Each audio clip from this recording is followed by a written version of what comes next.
think about the whole world that was snuffed out when each of them died. And as we address the scourge of gun violence, a blight that killed 45,000 Americans in 2020 alone, let us remember that there are no perfect solutions. We are painfully aware that we cannot do enough today to save all of these lives, but that each life we save is an entire world.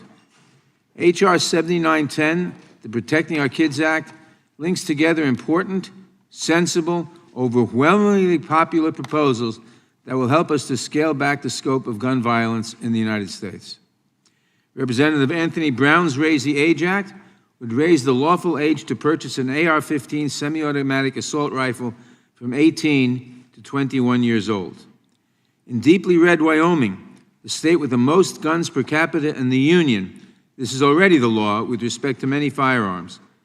And I note with great sadness that the suspected shooters in both Buffalo and Uvalde were only 18 years of age. Representative Robin Kelly's Prevent Gun Trafficking Act would establish new federal offenses for gun trafficking and straw purchasing, problems she is as familiar with in Chicago as we are in New York, where the vast majority of firearms used in criminal activity are transported into the city from out of state. Representative David Cicilline's Untraceable Firearms Act would ensure that ghost guns are subject to existing federal firearms regulations. A deadly weapon is a deadly weapon, even if you build it from a kit in your garage. A trio of gun storage proposals, Representative Rosa DeLauro's Ethan's Law, Representative Alyssa Slotkin's Safe Guns, Safe Kids Act, and Representative Sheila Jackson Lee's Kimberly Vaughn Firearm Safe Storage Act, would establish voluntary best practices for safe firearm storage and award grants for firearm storage assistance programs. There are nearly 400 million firearms in America today. We should at least ensure that they're stored safely and away from our children. Representative Dina Titus's Closing the Bump Stock Loophole Act would build on existing regulations banning the manufacture, sale, or possession of bump stocks for civilian use. Remember, it was the Trump administration that first enacted this ban on devices that essentially convert semi-automatic weapons into machine guns and serve no purpose other than to maximize carnage, as we learned when they were used in the deadly shooting in Las Vegas that killed 58 people in 2018. Finally, Representative Ted Deutsch's Keep Americans Safe Act would ban the sale, manufacture, and illegal possession of gun magazines that hold more than 10 rounds of ammunition. High-capacity magazines are designed for mass killing and have been the accessory of choice in some of the bloodiest shootings in our history, including the 2007 shooting at Virginia Tech and the 1999 shooting at Columbine High School. I am reminded that the shooter in Aurora, Colorado in 2012 murdered 12 people and not the entire movie theater only because his 100-round magazine jammed during the shooting. At the outset, let me say that each of these proposals is wildly popular with the American public, although that has not stopped many Republican officials from speaking out in recent days against passing sensible gun safety legislation. Because we know from experience that few events expose the emptiness of the gun lobby's rhetoric, like the mass murder of school children, allow me to rebut some of my Republican colleagues' arguments in advance.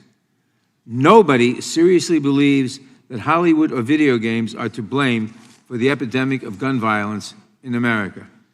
Our children watch the same movies and play the same games as children in Canada and England and Japan, but only in the United States do we ask the parents of elementary school children to stand in line so we can match their DNA to the remains of their children, because only the United States is awash in 400 million guns.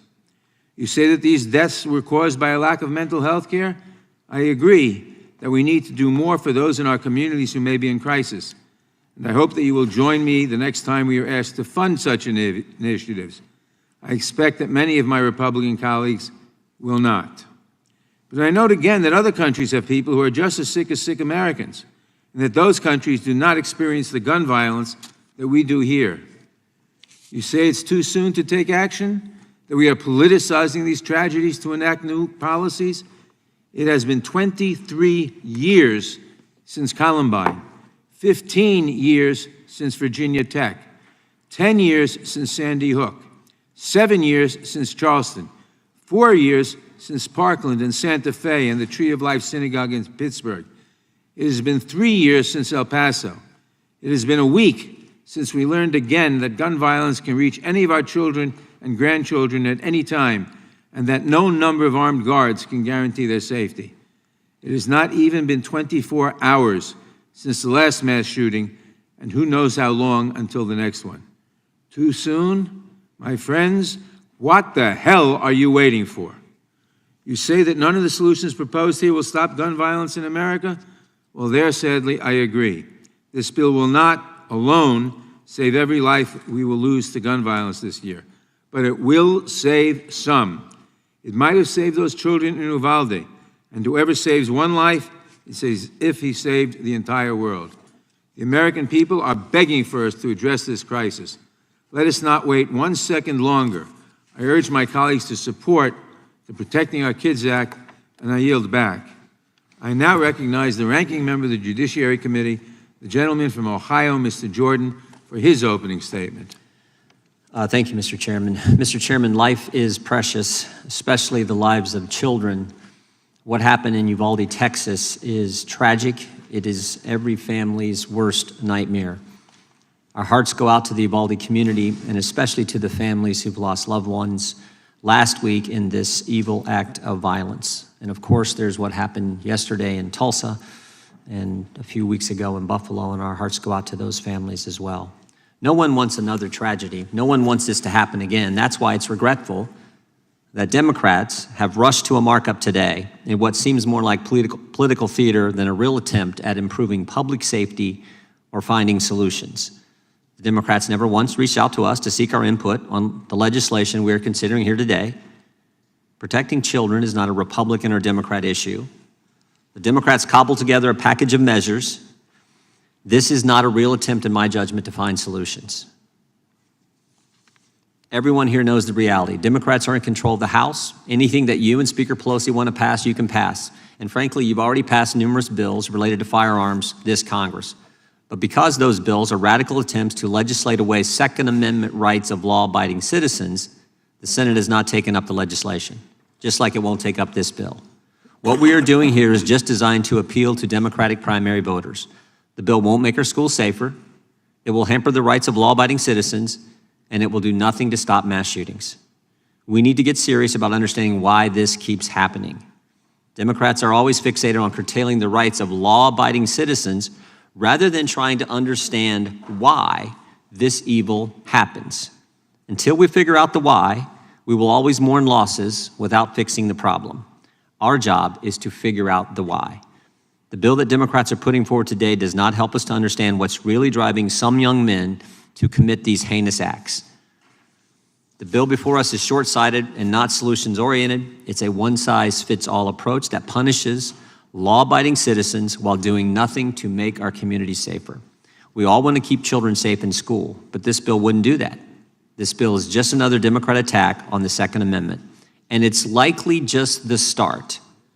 President Biden has said he wants to ban all 9mm handguns. Where does it end? The American people expect and deserve more from us than political charades that rehash old ideas and don't actually solve the underlying problems. Mr. Chairman, we should do better than this. I yield back and look forward to the debate on the legislation. Mr. Chairman. Without objection, all other opening statements will be included in the record. I now recognize myself for purposes of offering an amendment in the nature of a substitute. The clerk will report the amendment. Amendment in the nature of a substitute to H.R. 7910, offered by Mr. Nadler of New York. Without objection, the amendment in the nature of a substitute will be considered as read and shall be considered as base text for purposes of amendment. I will recognize myself to explain the amendment. The amendment makes only cosmetic changes and makes no substantive changes to the bill. I urge all members to support it, and I yield back the balance of my time. Are there any amendments to the amendment in the nature of a substitute? For what purpose does Ms. Jackson-Lee seek recognition? I'd like to strike the last word. Gentlelady is recognized. A few minutes before this hearing, I spoke to Mr. Garza. I spent time with Mr. Garza in Uvalde this past Sunday. Marie, just a baby in the 4th grade, dialed 911. She may have saved or tried to save many lives. In the pillage, carnage, and death, what was to be a wonderful ending of her 4th year in school. She didn't have that opportunity. Mr. Garza lost his only child. He pleaded on behalf of broken parents, many of whom could not speak, for us to do something. For us to do something. Look at the faces. These are not class graduation pictures. They're dead children. Just like the dead grocery store shoppers in Buffalo, or the people simply seeking a medical appointment in Tulsa. This has been decades of work for many members around this table, including myself. Chairman, H.R. 7910, Protecting Our Kids, is a combination of humanity, courage, decency, and action. I'm holding the Constitution. I don't see a match that's lit the Constitution that has extinguished it. I don't see any elimination of the Second Amendment that needs a constitutional process to even address that question. I asked the NRA, Mr. Wayne LaPierre, meet with us. We're in a crisis of death. We have a war on the children of America. I, for one, cannot stand in a stupor of stupidness.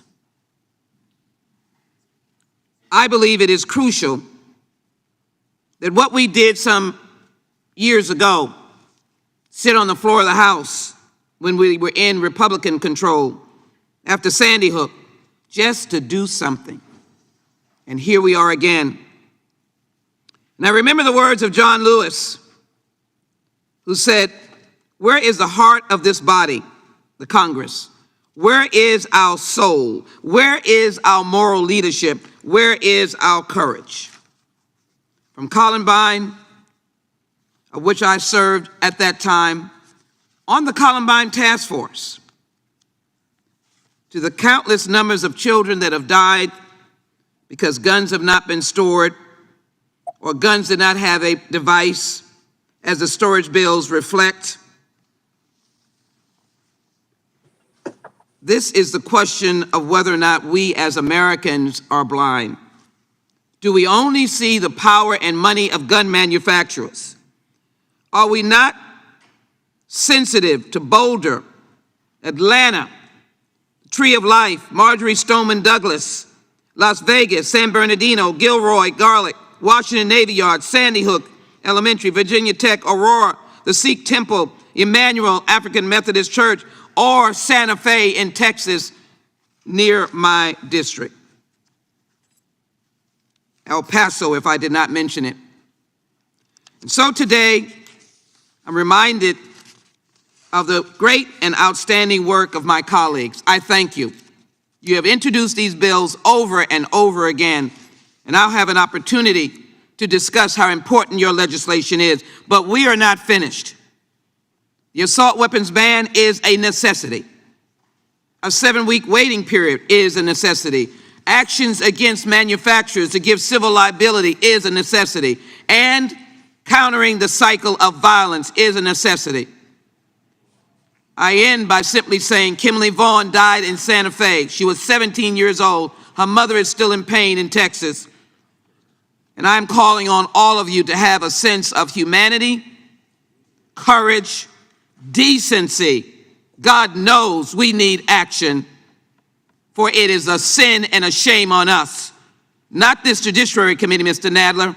You have done great work on the House and the Senate, and then to the President's desk. Shame on us if we can't move legislation now. I yield back. Gentlelady yields back. For what purposes Mr. Shabbat seek recognition? Move strike last forward, Mr. Chairman. Gentleman is recognized. Thank you. It's obviously with a heavy heart that we're all participating in this markup today.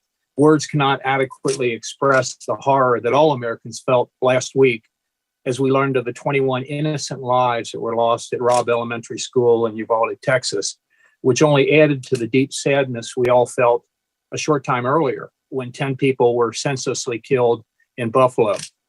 Given the shock and the revulsion that we all feel from those two horrific crimes, it's easy to understand why we're considering this legislation today. It's only human nature to search for answers and feel the need to do something to address a situation this troubling and this concerning. But the question we need to ask ourselves before we act, Mr. Chairman, is what actions can we take in a constitutionally permissive manner that will actually help make the American people, particularly school children, safer? The most obvious answer to that question is that we can take action to make our schools more secure. After the tragic shooting in Parkland, Florida, former sheriff himself led a bipartisan group of members, myself included, in reauthorizing and expanding the Cop Secure Our Schools grant program. That program provides necessary funds to states and local school districts to strengthen security measures at schools across the country. The money can be used for metal detectors, to adopt security plans, to train school officials, to hire school resource officers, including retired police officers, and to help identify students with mental health issues.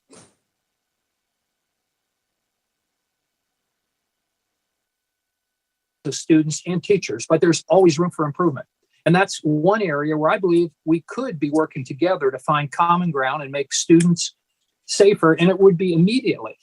I also think we could work together on methods to better address the mental health crisis that's facing so many of our nation's youth today. Too often, the shootings that occur are perpetrated by primarily young men who feel marginalized and who appear to be suffering from some form or another of mental illness. Finding a way to identify these young people earlier and to help get them the treatment that they need before the tragedy strikes is a goal upon which I think we could all agree. As I mentioned earlier, the Secure Our Schools grant money can be used for that purpose. But as we saw in Buffalo, the issue is broader than just in our schools. There was also some agreement on bump stocks, which is why the ATF under President Trump acted to ban them. As most of us know, there's still an ongoing challenge in the federal courts against this ban, which is probably why a provision banning bump stocks is included in the legislation being considered today. I understand the intention here, but I would probably, I think it'd be more effective if we allowed the court cases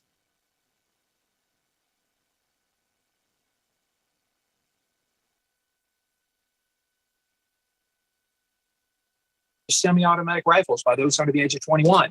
I think this is another area where some form of bipartisan agreement might be possible. However, considering that a similar prohibition in California was just ruled unconstitutional by the Ninth Circuit of all courts 3 weeks ago, it would probably be more prudent that we review that decision and try to determine what could be accomplished in accordance with the Second Amendment.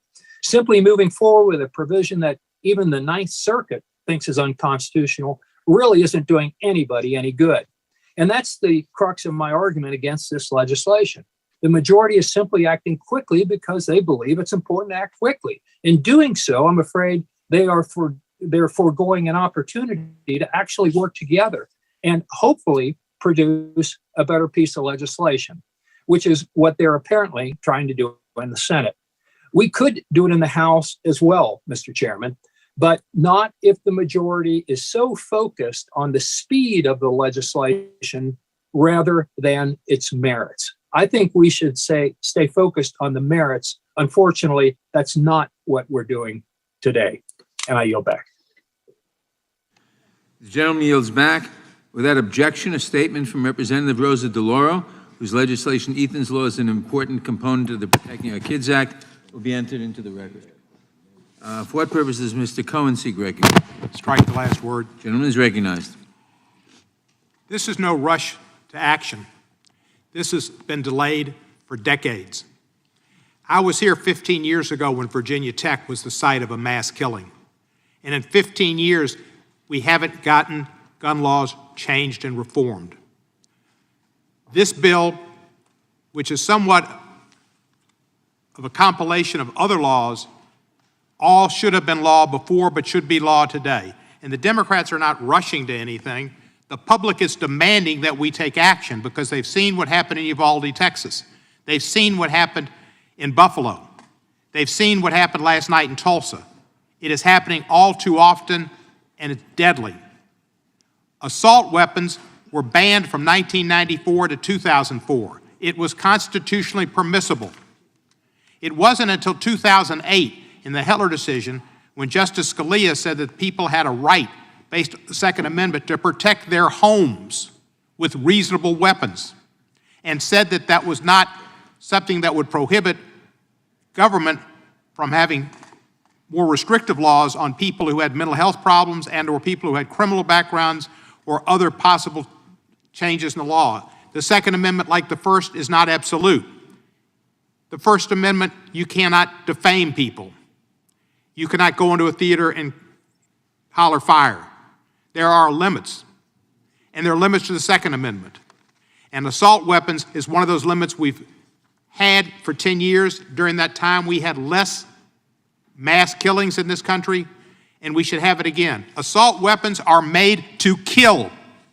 The picture that Miss Jackson Lee had up here of those 19 children, the last time you'll be able, or anybody would be able to recognize some of them, because when they're hit with an assault weapon, they cannot be identified. They are obliterated, and they need DNA to identify them.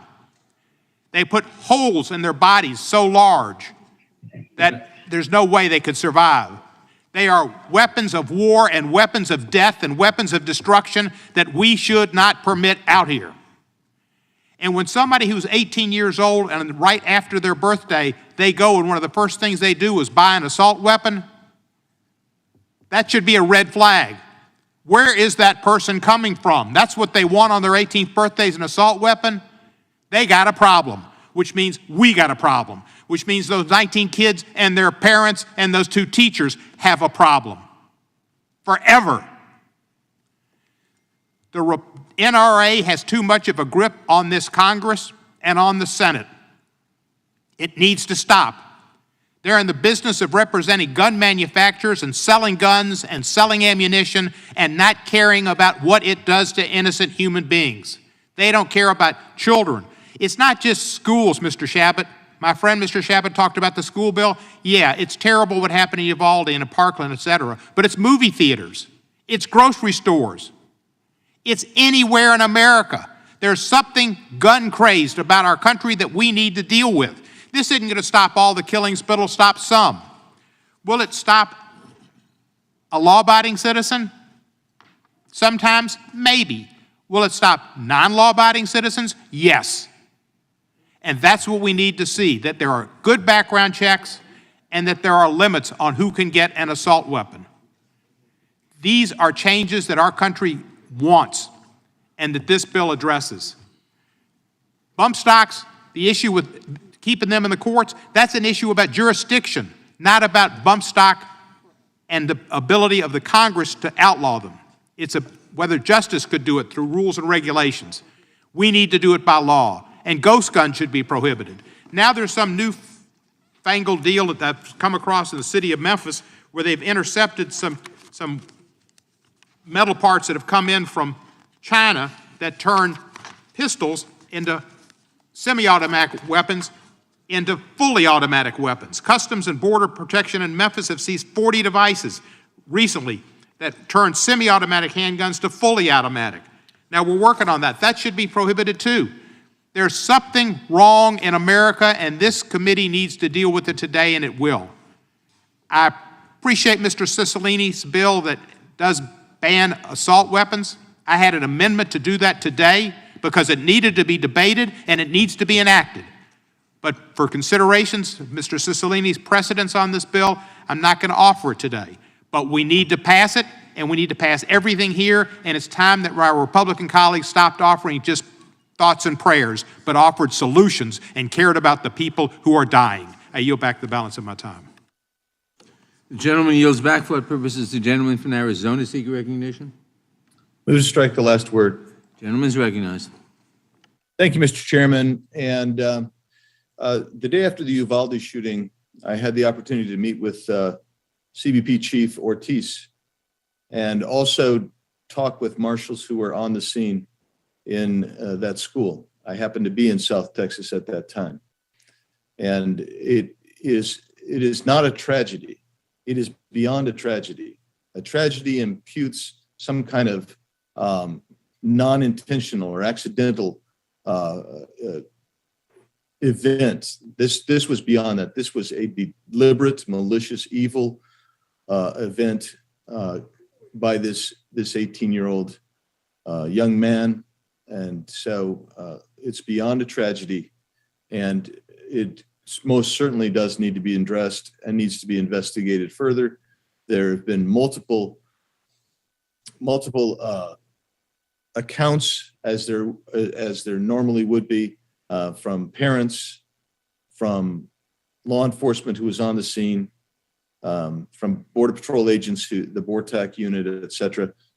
I hope that we can get to the bottom of exactly what transpired there so we understand it more fully. I also express more than just heartfelt thoughts towards the families who were affected and the community itself that was impacted by this. But I also think it's important, Mr. Chairman, to consider a whole host of additional pieces of information. And I'm throughout the course of the day, I will submit various studies, articles dealing with these gun shootings. For instance, Mr. Chairman, I submit for the record a piece entitled "Chicago's had most mass shootings in the U.S. since 2018. What's the solution?" Without objection. Thank you, Mr. Chairman. That's from CBS Chicago that was discussing that post Uvalde. And also, Mr. Chairman, another piece called "Chicago had 971 shootings in the first half of the year, while violence is trending down from the pandemic peak. It is still way too high." Without objection. Thank you, Mr. Chairman. The left and the Democrats' response to virtually every problem is to take more power and control into the national government and take away individual rights or throw taxpayers' money at the problem, sometimes both. That's why they tend to exacerbate virtually every problem without resolution. They misidentify the cause of virtually every effect. The misuse of guns for criminal or even evil purposes is another example. Millions of Americans safely and responsibly own and use guns.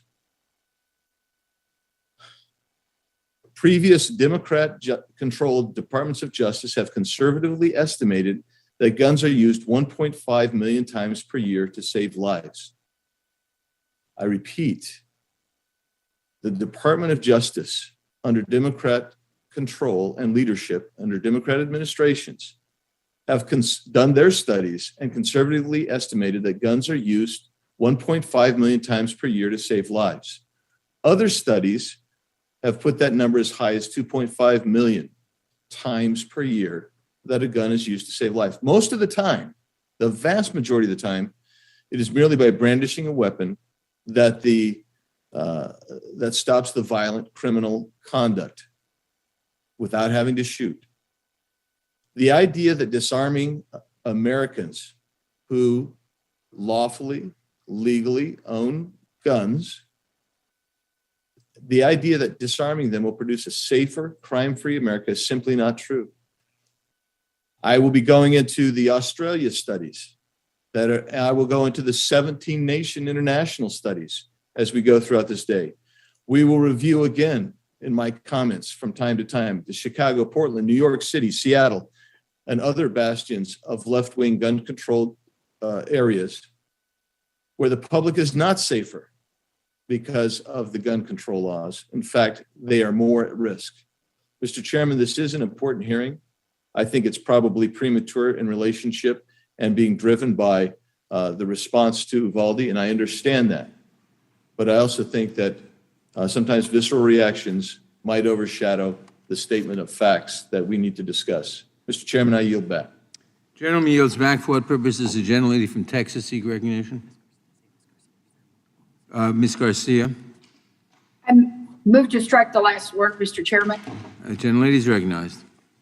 Thank you, Mr. Chairman. And for many of us in Texas, our souls are crushed, our hearts are broken, but many minds are wondering, why is this still happening? No, this is not rushing. No, it's not premature. 23 years have passed since Columbine, and the time is now to act. Enough is enough. We cannot allow another disgrace like what happened in Uvalde to tear apart one more community and to tear up more families.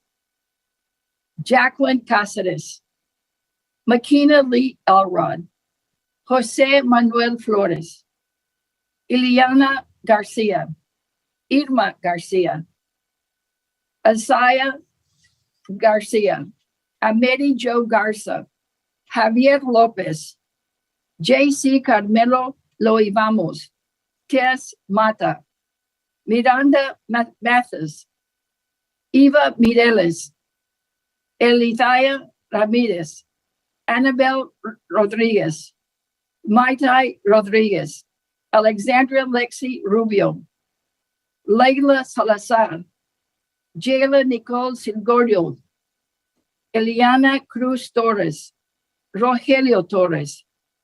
These are the names of the 19 children and 2 teachers, innocent lives tragically lost. Children, now angels, watching us from above to see what we are doing. One young man pulled the trigger, but we all have failed them. America has failed them, and the other thousands of children that have died as a result of gun violence. Republicans are complicit in Uvalde's negligence and neglect to responsibly address comprehensive gun reform. Republicans are complicit in the shooter in Buffalo for encouraging white supremacy and promoting replacement theory. Republicans are complicit of the lives lost at Pulse, Florida, for their homophobic and anti-human rights narrative. Republicans are complicit in the massacre in El Paso for their anti-Latino, anti-immigrant narrative and for putting gun lobbying interests above people's lives. House Democrats stand with the victims and their loved ones. We stand to act for the people, not gun interests. We have been consistent. We are not rushing. We have already passed some bills. They're all solutions. They're not premature.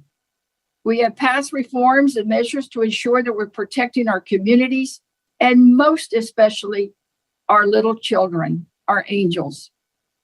The community that was assaulted here in Texas was a predominantly Latino community. So to my neighbors in Uvalde, I say this, no los vamos a olvidar. No vamos a olvidar los nombres y las caras de los 19 niños que perdieron su vida. No olvidamos los responsables de esta tragedia. Seguimos luchando hasta cuando ya pasemos reformas de la violencia de armas de fuego. Gracias. Thank you, Mr. Chairman. With that, I yield back. The gentlelady yields back. For what purpose does Mr. McClintock seek recognition? To speak on the amendment. Clerk will report the amendment. No, he's talking about the amendment nature of a substitute. Oh, the gentleman strikes the last word. The gentleman is recognized. Thank you, Mr. Chairman. You know, the atrocity in Uvalde is shocking and heartbreaking in so many ways. The slaughter of innocents is the greatest of all human crimes, and I think it rightly prompts soul searching by all men and women of goodwill for the causes and remedies.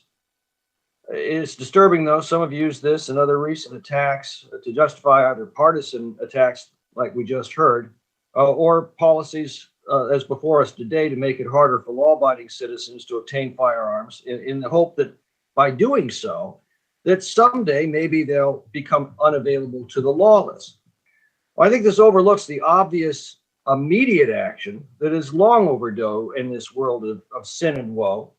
You know, if you walk into any bank in this country, you'll see at least one armed guard whose purpose is to protect our money with lethal force.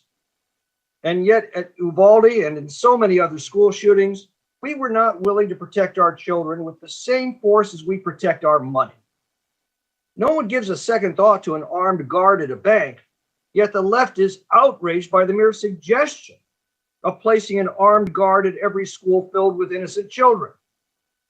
When are we going to get serious and take the world as it is rather than how we wish it should be? Even for those trained and licensed to carry concealed weapons, it was against both state and federal law to bring a firearm into the Robb Elementary School. Every administrator, every teacher, every janitor obeyed that law. The only person who didn't was the madman. And that, in a nutshell, is the danger of gun control laws. You know, we have more than 50 years of experience now with these laws. They are extremely effective at disarming law-abiding citizens, as they were that tragic day in Uvalde.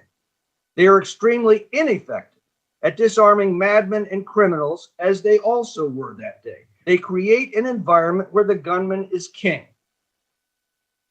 Now, after every tragedy, politicians rush to pass more gun control laws, as we're doing today. We've been doing this now for 50 years. If these laws actually worked, wouldn't things be getting better by now rather than worse? The proportion of households with firearms has dropped significantly in the last 40 years. Shouldn't things be getting better and not worse? Meanwhile, we've neglected the obvious. The dangerously mentally ill are not confined and treated as they were in the past. I calculated in California alone, we'd have roughly 100,000 more mentally ill confined in mental facilities today if we maintained the same proportion of the population as in 1960. Those 100,000 dangerously mentally ill are out on our streets instead. Secondly, gun criminals often escape prosecution at the hands of woke district attorneys. Let me give you just one example. Hunter Biden illegally acquired a handgun despite being an admitted drug addict, a handgun that ended up being taken out of a public trash can 500 feet from a school. He also lied on his firearms application. Nobody's prosecuting him despite there being no dispute as to the facts. Why not? But most obviously and immediately, in almost every one of these atrocities, there was no shoot back. Now, ironically, just such an event happened the very next day in Charleston, West Virginia. A criminal with an AR-15 style rifle approached a graduation party. He fired into the crowd but missed. Moments later, a woman with a concealed weapons permit returned fire and killed him on the spot. You probably haven't heard of that incident because on that occasion, there was a good guy with the freedom to return fire. That freedom was denied at Robb Elementary School. You know, if we could actually banish all guns from all criminals, sign me up. But I suspect that gun laws will be about as effective at keeping guns out of the hands of madmen and terrorists and criminals as our drug laws have been at keeping drugs out of the hands of addicts. The difference is the drug laws don't disarm law-abiding citizens from defending themselves. Gun laws do. The one thing we can do right now, this instant, that will have an immediate effect in stopping such slaughters is to assure that every school has the same protection as your average bank and that every school official with the training and licensing can carry a concealed weapon if they choose. And if we're not willing to take that simple, immediate, and wholly effective step, then we're obviously not serious about stopping these outrages. I yield back. The gentleman yields back. For what purpose does the gentleman from Rhode Island seek recognition? I move to strike the last word. Gentleman is recognized. Mr. Chairman, I want to begin by thanking you for this markup and for bringing this really important piece of legislation to the committee. Guns have become the leading cause of death for American kids. Let that sink in, the leading cause of death. And for those who have said, oh, we're rushing this, more than 311,000 students have experienced gun violence since Columbine. So tell the parents who lost children, tell the family members who saw loved ones slaughtered that we're rushing. The real question is, why has it taken us so long?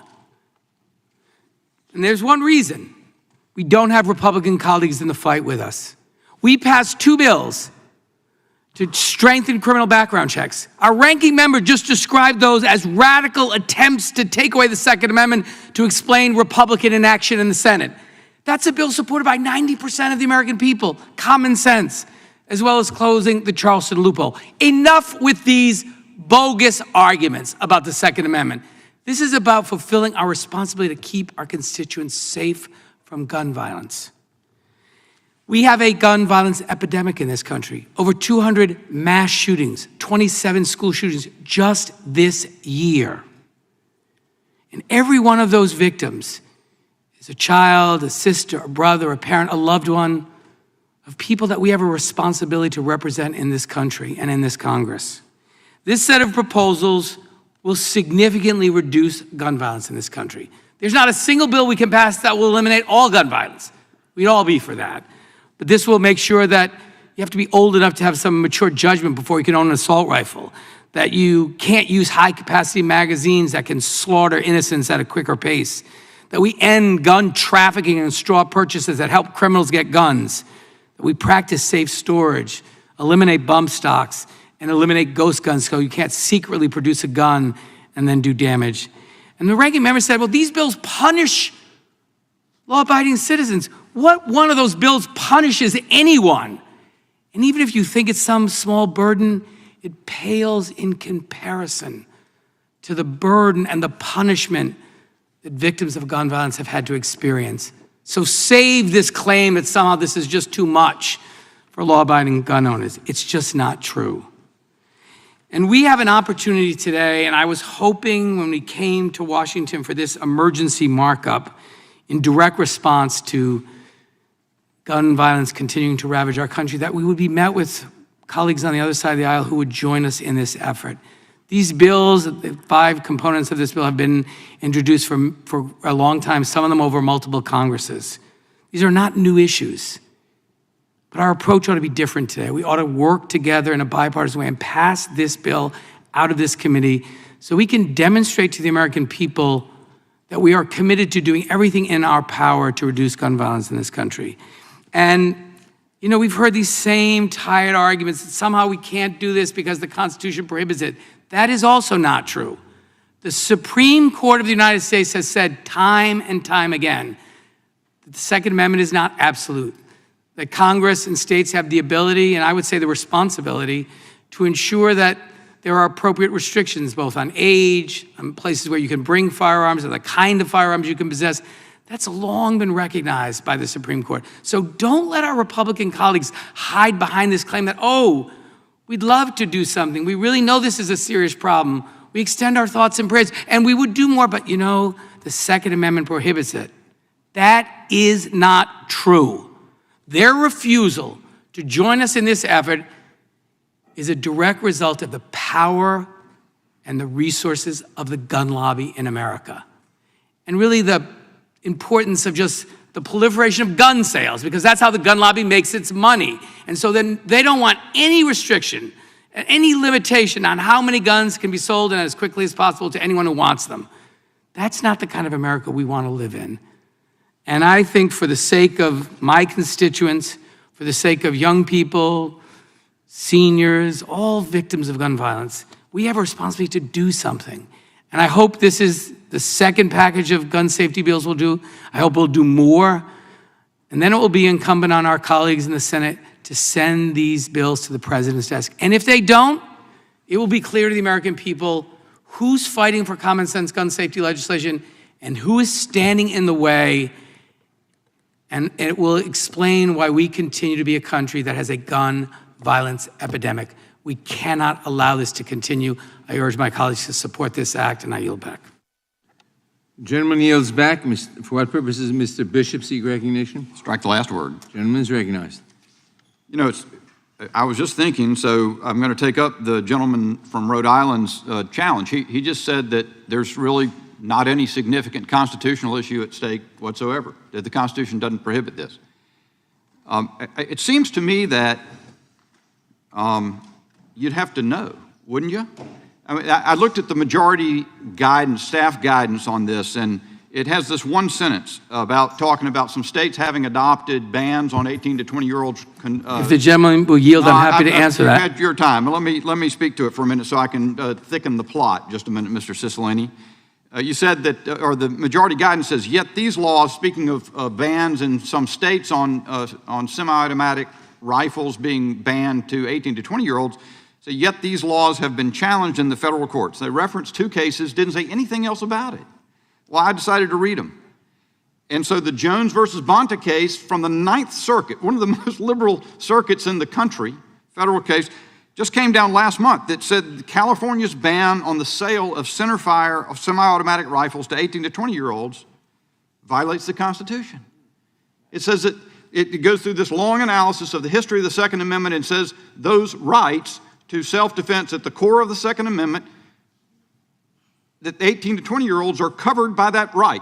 They say, just like virtually every other, in fact, I think every other right in the Bill of Rights applies to 18 to 20-year-olds.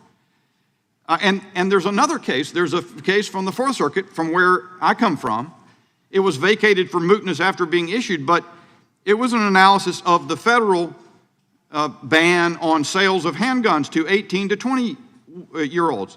And it said, this came to the same conclusion, that the Second Amendment applies. And even the dissenting judge there said, here the majority has done careful historical research and has assembled persuasive evidence that young adults aged 18 to 20 had Second Amendment rights at the time the amendment was ratified. So when we undertake to do something, in the words of the gentlelady from Texas, isn't it incumbent on the House Judiciary Committee to consider, to evaluate what the Constitution allows Congress to do consistent with the supreme law of the land? So at least 2 parts of this proposed hodgepodge raise questions about constitutionality. The ban on the sale of semi-automatic rifles and shotguns to 18 to 20-year-olds, and also the provision about gun storage at home. Heller, by the United States Supreme Court, spoke to that. Why would there be no analysis or no consideration? But there's a willingness to just ram through this package, and the answer is, we don't have any patience for you if you're objecting. The voices are raised, the accusations are made, Republicans are complicit. I can tell you this, and let me be clear, you are not going to bully your way into stripping Americans of fundamental rights. And it also, unfortunately, it follows a pattern that we've discussed before. Just a couple of weeks ago, you ran through a bill concerning amicus briefs in the Supreme Court that would require the disclosure of charitable organization donors in violation of their First Amendment rights of association. I pointed it out then, that you had attempted to do, the same party had attempted to do the same thing in 1958 in the NAACP case in Alabama. That you did the same thing, not coincidentally, in California, since we're talking about the California, the 9th Circuit decision. In another case involving Mr. Bonta, the Attorney General out there, just last year, you just blundered right over that because you don't care. You're cavalier about the leak of the draft opinion from the Supreme Court. You want to pack the Supreme Court.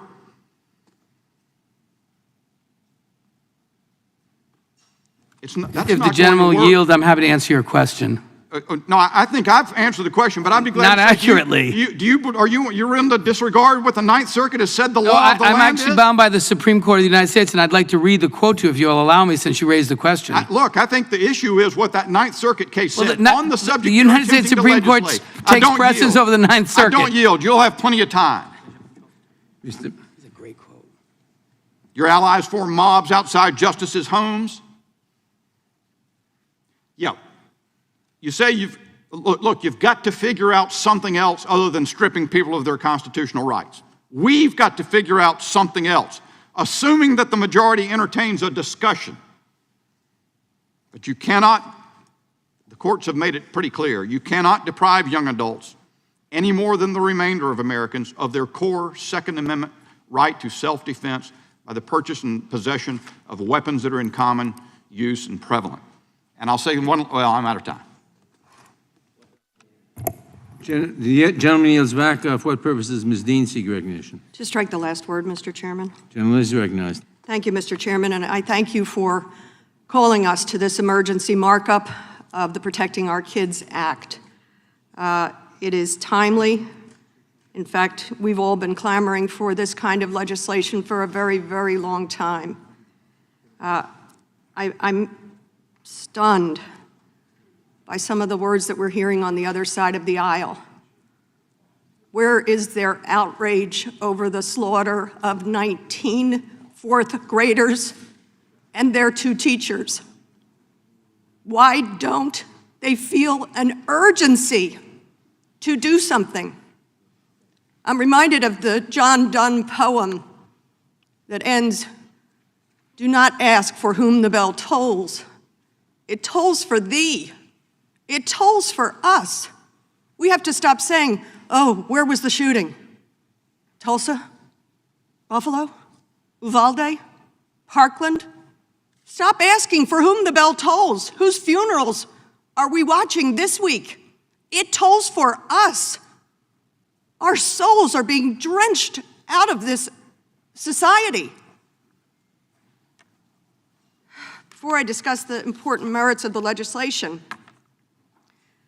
let's ground the debate in these last 2 slaughters. Actually, they're not the last, but the 2 that were some of the urgency that brought us here. On May 14th, 2020, 10 Black people were killed in a racist mass shooting, simply shopping for groceries. Roberta Drury, 32.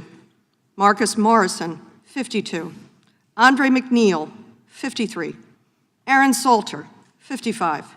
Geraldine Talley, 62. Celestine Cheney, 65. Hayward Patterson, 67. Catherine Massey, 72. Pearl Young, 77. Ruth Whitfield, 86. It's untimely that we're here. What's untimely is being slaughtered in a supermarket by an 18-year-old with an assault-style weapon that he bought himself too, sort of as a birthday celebration, with hundreds of rounds of ammunition. You're worried about restricting that purchase and that slaughter, and you're not worried about the untimely deaths of 10 Black people in a supermarket. And only 10 days later, 19 children and 2 teachers killed, and I know you heard the names, but I'm going to say their first names again. McKenna, Layla, Miranda, Nevaeh, Jose, Xavier, these are all 10 and 11-year-olds, I should be saying. Tess, 10. Roleo, 10. Ellie, 9. Elihana, 10. Annabelle, 10. Jackie, 9. Uzziah, 10. Jace, 10. Mate, 10. Jaliyah, 10. Ameri, 10. Lexi, 10. Alethea, 10. And their teachers, Irma, 48, and Eva, 44. As we have heard, one of the children called twice, at least twice, said, "Send the police." One of the children recounted how she took the blood of her dead friend lying near her and smeared herself with that blood to pretend to be dead. What have we taught our children? This is on our watch. Where is the outrage? I will tell my friends on the other side of the aisle who, for some reason, stand against these common sense measures that would save lives, not all lives, but would save lives, you're way behind the curve. Gun owners, Americans, by and large, want these measures. I don't know what bubble you're living in. I guess surrounded by a powerful gun lobby trying to hold on to your seats. But America is way ahead of you. The outrage is real. We didn't learn it after Columbine. We didn't learn it after Sandy Hook. Please, God, let us stop the shame on our country, pass these laws, say that an 18-year-old cannot go in and slaughter our children or black people because they don't like black people. Join us. Join us in saving lives. We couldn't have a more important job to do. I yield back, Mr. Chairman. Gentlelady yields back for purpose. This is a gentleman from Florida. Seek recognition. Strike the last word. Gentleman is recognized. I'll confess I don't know much about the gun lobby that my colleague referenced because I don't meet with any lobbyists. I don't take their donations, and I don't take any donations from any of the political action committees that are for or against any of these measures. But I can speak for law-abiding gun owners who are very concerned about some of the bills that are before us. It is reflexive and it is irresponsible to consider bills while we're still trying to figure out what happened in some of these circumstances that you suggest animated the need for this hearing. The chairman referenced Uvalde in the first moments of this hearing, but yet we're still deciphering key elements of the law enforcement response, of the physical plant, of points of intrusion. And it is not kind, and it is not compassionate to tell people that you're doing something to help them when in fact you have no idea whether or not this legislation that you fashioned would in fact do that. I would suggest that it's potentially cruel to tell people that they've inspired a response to a tragedy when in fact that response won't work. Who would want to be associated with such a thing? My colleagues asked the question, where's the outrage? I would observe that perhaps outrage isn't the most responsible and pensive way to write a bill, to address a problem. I heard on Sunday Senator Chris Murphy praise the Florida legislation in response to the violence in Parkland. And while there's a lot in that legislation I didn't like, mainly the gun control, there were provisions that I think we could work on that have made schools safer in Florida. For example, no longer leaving schools as gun-free zones, as soft targets in many cases, has improved the force multiplier for law enforcement. In fact, of Florida's 67 counties, 45 have opted into the Sentinel program we created in our state to get rid of the gun-free zones and to allow former members of our military, former tactical operators, former members of law enforcement to be there for their children to keep them safe so that we don't have to relive these tragedies. There was also more training that was actually required, mandatory, rigorous in Florida. That would be something that we might want to think about and might want to encourage. But it is similarly irresponsible here in the Judiciary Committee for us to just ignore the jurisprudence that's happening around the country. When you have the Ninth Circuit, the Fourth Circuit, developing law around the notion that you can't just deprive someone of their Second Amendment rights who's committed no offense other than not having achieved the age of 21 once they're an American adult. I sort of like Congressman Massey's legislation that maybe everyone who's a voter or on their way to vote ought to have the opportunity to carry a firearm to ensure that they're not subject to any intimidation. I heard my colleague, Mr. Cohen, talk about the need to pass this legislation despite the fact that it will stop law-abiding citizens from being able to exercise their right. And I guess that is the accepted collateral damage. What people need to hear is that stopping law-abiding citizens from exercising their rights is okay, even in a world in which we're not making school shootings less likely because we're not appropriately tailoring the remedy to the problem. We've got all this ghost guns and gun tracking legislation up today. Were any of these school shootings, were any of these guns ghost guns? You know, and so it seems to be sort of gun control in search of a tragedy to lash onto to animate the desire to have more gun control. And I believe the gentleman from Tennessee also said, well, it'll also stop the non-law abiding. And perhaps we should realize that our laws don't have their own fiat, right? They aren't in and of themselves determinative of human behavior.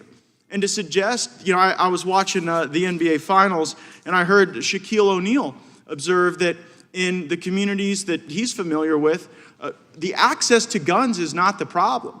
Anybody can get the guns.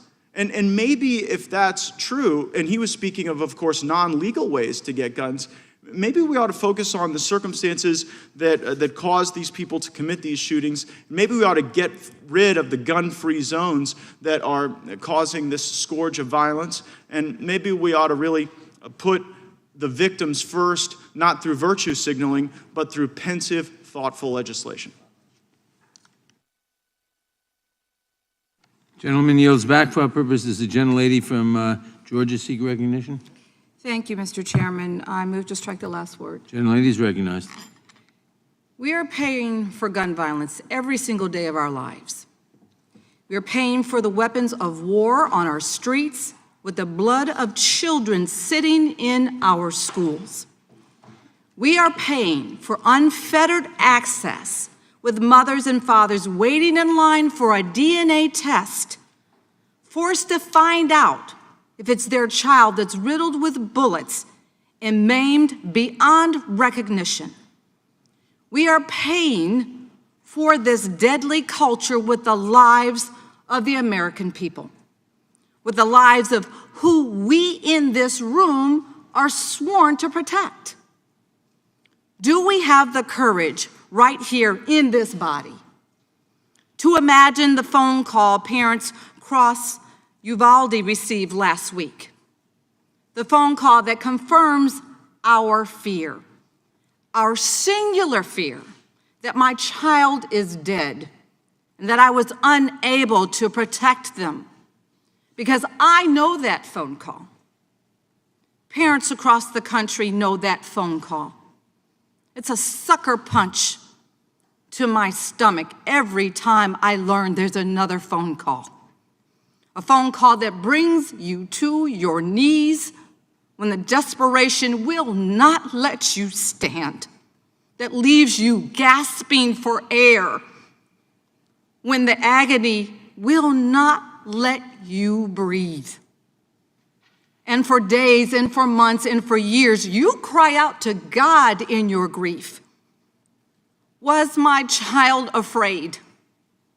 Did he feel the pain as the bullets ripped through his skin? How long did it take him to die? Was it quick, or did he suffer? My son Jordan was only 17 years old when he was shot by a man with a gun who didn't like the loud music that he was playing. I had dreamed of who he would become. I had dreamed of watching him walk across the stage for his high school graduation, filled with excitement for college, hope for his future, and dreams for the world that only a teenager can have. The same racially motivated violence that took my son, that murdered 10 Black Americans in Buffalo, is being replayed with casual callousness and despicable frequency. Since last week, when 19 children were gunned down at their desks, we have lost over 700 Americans to gun violence. Last night, 4 Americans were murdered as they worked, murdered while they tried to mend, murdered while they tried to keep families whole. Are we okay with this as a nation? Is this the status quo that we all accept? What rights do we give our children as we bring them into this world? What rights has God given them as they grow in our homes and in our hearts? Do we enjoy the right to study in our schools without the fear of massacre? Do our children have the right to live free from the trauma that only stepping over a friend covered in blood could ever bring? Do parents enjoy the right to drop their kid off at a school and expect to see them come home? Do we as a nation have the God-given right to live free from this scourge of gun violence, of senseless suffering, of death and despair? Because we cannot keep doing this. An entire generation of children are learning that the adults they look up to cannot or will not protect them. We all agree that the status quo is unacceptable. We all understand that the murder of our children cannot continue, and we have solutions that a majority of American people believe in. They are common sense compromises that will keep American children alive. Solutions to protect our kids, to keep guns out of the hands of those who should not have them, and to stop our neighbors from being slaughtered in our schools, in our churches, and in our supermarkets. Throughout this nation's history, our elected leaders have risen to the task. And we have the opportunity to do this again right now as a nation, to do the right thing and address this moment in history. Because this is the time right now. This is the moment. It may be the only moment that we have. We are facing the challenge of our lifetime, and this is the issue of our era. And we must summon the courage to do what is right, the courage to protect our kids, and the courage, my God, we have to have the courage to protect America. And I yield back.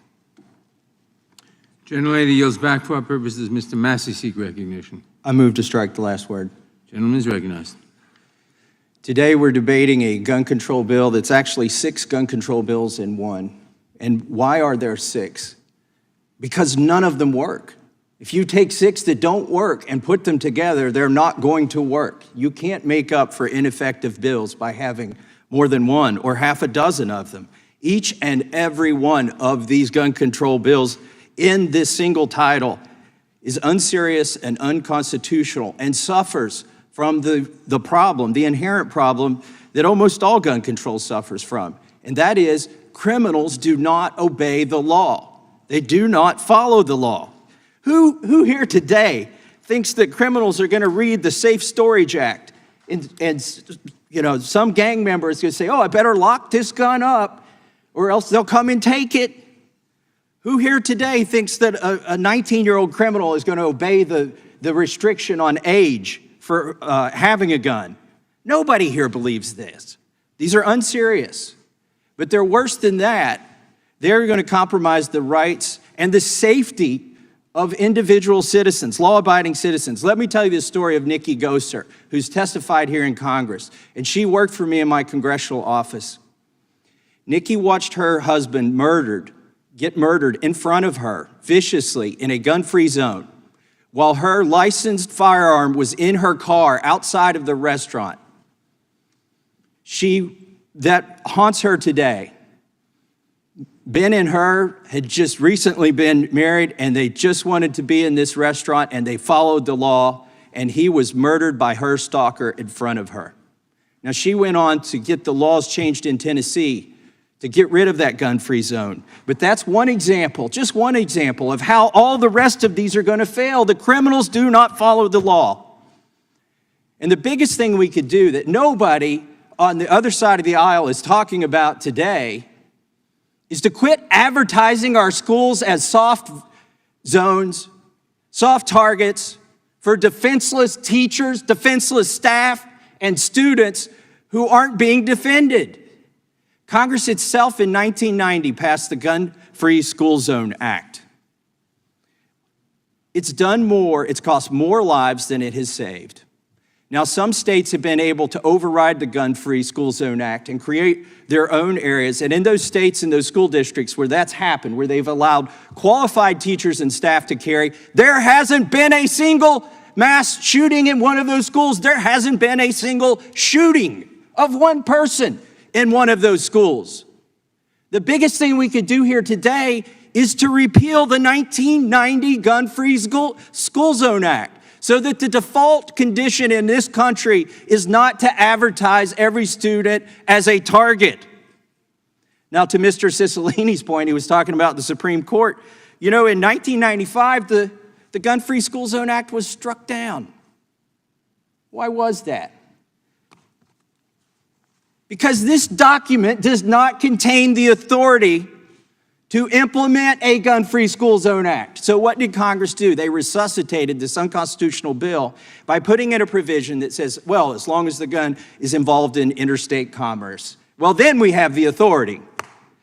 Well, I wonder if that's the case with all 6 of these useless bills in here today, because only 2 of the bills say that. It's actually 2 of the bills say it only applies to firearms involved in interstate commerce. Does that mean the other 4 are unconstitutional? Or it actually means all 6 are unconstitutional, and they're trying to save 2 of them with the provision that killed the Gun-Free School Zone Act in 1995.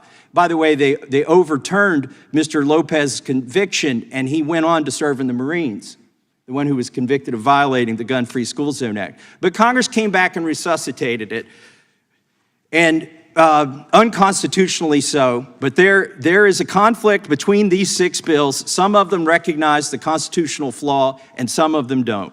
And I want to close with this. Some of my colleagues have said that the assault weapons ban from 1994 to 2004 reduced mass public shootings by 40%. They make up a number a lot of times, but I'll take whatever number they use.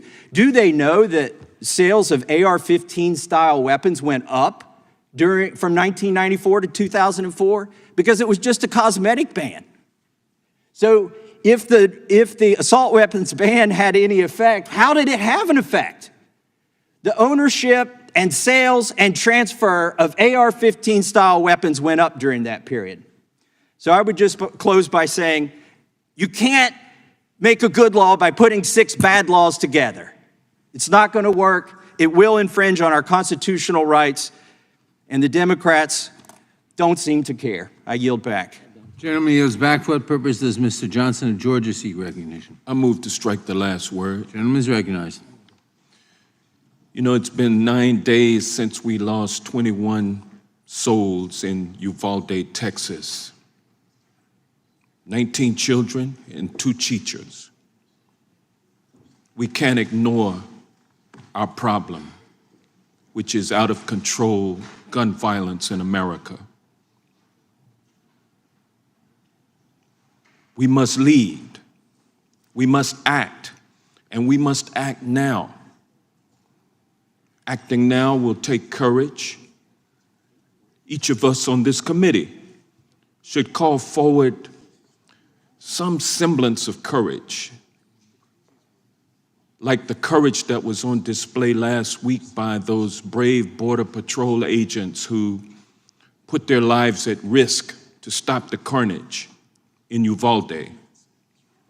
I ask my colleagues on the other side of the aisle, can you put aside your thirst for raw power and muster the courage to stand up for our kids and against the NRA? My friends, history will not forget those politicians and the phony patriots who cared more about maintaining their grip on power and serving the interest of the NRA than they did about protecting our kids from out-of-control gun violence. Columbine, Sandy Hook, Marjorie Stoneman Douglas, Virginia Tech, UC Santa Barbara, and the list goes on and on. And none of these heinous atrocities moved Congress to act. We must not let Uvalde be the same. Our constituents need to know that we hear from them, and we will act on their behalf. The fact of the matter is that more than 311,000 students have experienced gun violence at school since Columbine. This violence, this carnage, cannot be what America is all about. And the time for minor reforms is gone. Congress must take comprehensive legislative action to stop the murders of our children. In the name of all who have perished at the hands of a firearm, we must do something. In the name of Columbine, let's crack down on straw purchasers. In the name of Route 91, let's ban bump stocks. In the name of Sandy Hook, Pulse Nightclub, El Paso, Texas, and Dayton, Ohio, let's ban high-capacity magazines. In the name of Marjorie Stoneman Douglas, Buffalo, and Uvalde, let's raise the age of purchase to 21 years of age. This misguided pledge that some of us have of allegiance to guns and yes, to the NRA, it must end. And it must end now, not tomorrow, not next year, but now. For the people of the United States, demanding meaningful, effective action, let's pass the Protecting Our Kids Act. And with that, I yield back. The gentleman yields back. For what purposes Mr. Tiffany seek recognition? I move respect the last word. Gentleman is recognized. Thank you. Anytime we address gun violence, we should also address the state of affairs of our society. We should address crime and mental health. We must also address the family unit, forging the future of our society. Look at the story of the young man who did so much damage in Uvalde, Texas. None of the latter seems to get any attention from this body, and the knee-jerk reaction is to always punish law-abiding citizens for the sins of the few. The answer is always to place more restrictions on the masses instead of holding the individual accountable. The problem is not being addressed today. The majority, instead of working in good faith across the aisle to find real solutions to these problems, are now here talking about protecting our kids with a bill that does little of that. This bill ignores the real mental health crisis in the country. It ignores the countless failures by the FBI and local jurisdictions in failing to act on actionable information. It ignores how the defund the police movement influenced school districts across the US to rid themselves of school resource officers and police. It ignores the school systems trying to replace the family by withholding information from parents about their own children. This social experiment going on in our military, our schools, and our society is contributing to this mental health crisis, the deterioration of family values, and our skyrocketing violent crime rates. The question was posed by the lady from Pennsylvania. What have we taught our children? It is a very good question, and it's not being answered today. Unconstitutionally changing the age for ownership of a rifle from the 18 to 21, as has been so clearly stated by others on the committee, does little to address the root causes I've described. Neither is creating a gun owner database through the IRS, one of the provisions of the 6 in this bill. After all, the IRS has not had a great track record of keeping confidential information secure, has it? Moving the goalposts, as often is done, only gets some talking points. Real solutions require reaching across the aisle and addressing all of these issues, not messaging that exploits tragedies to try and take away our rights and eventually have to be struck down by the courts. And I really think that the majority should be honest here today with the American public, and you should come clean.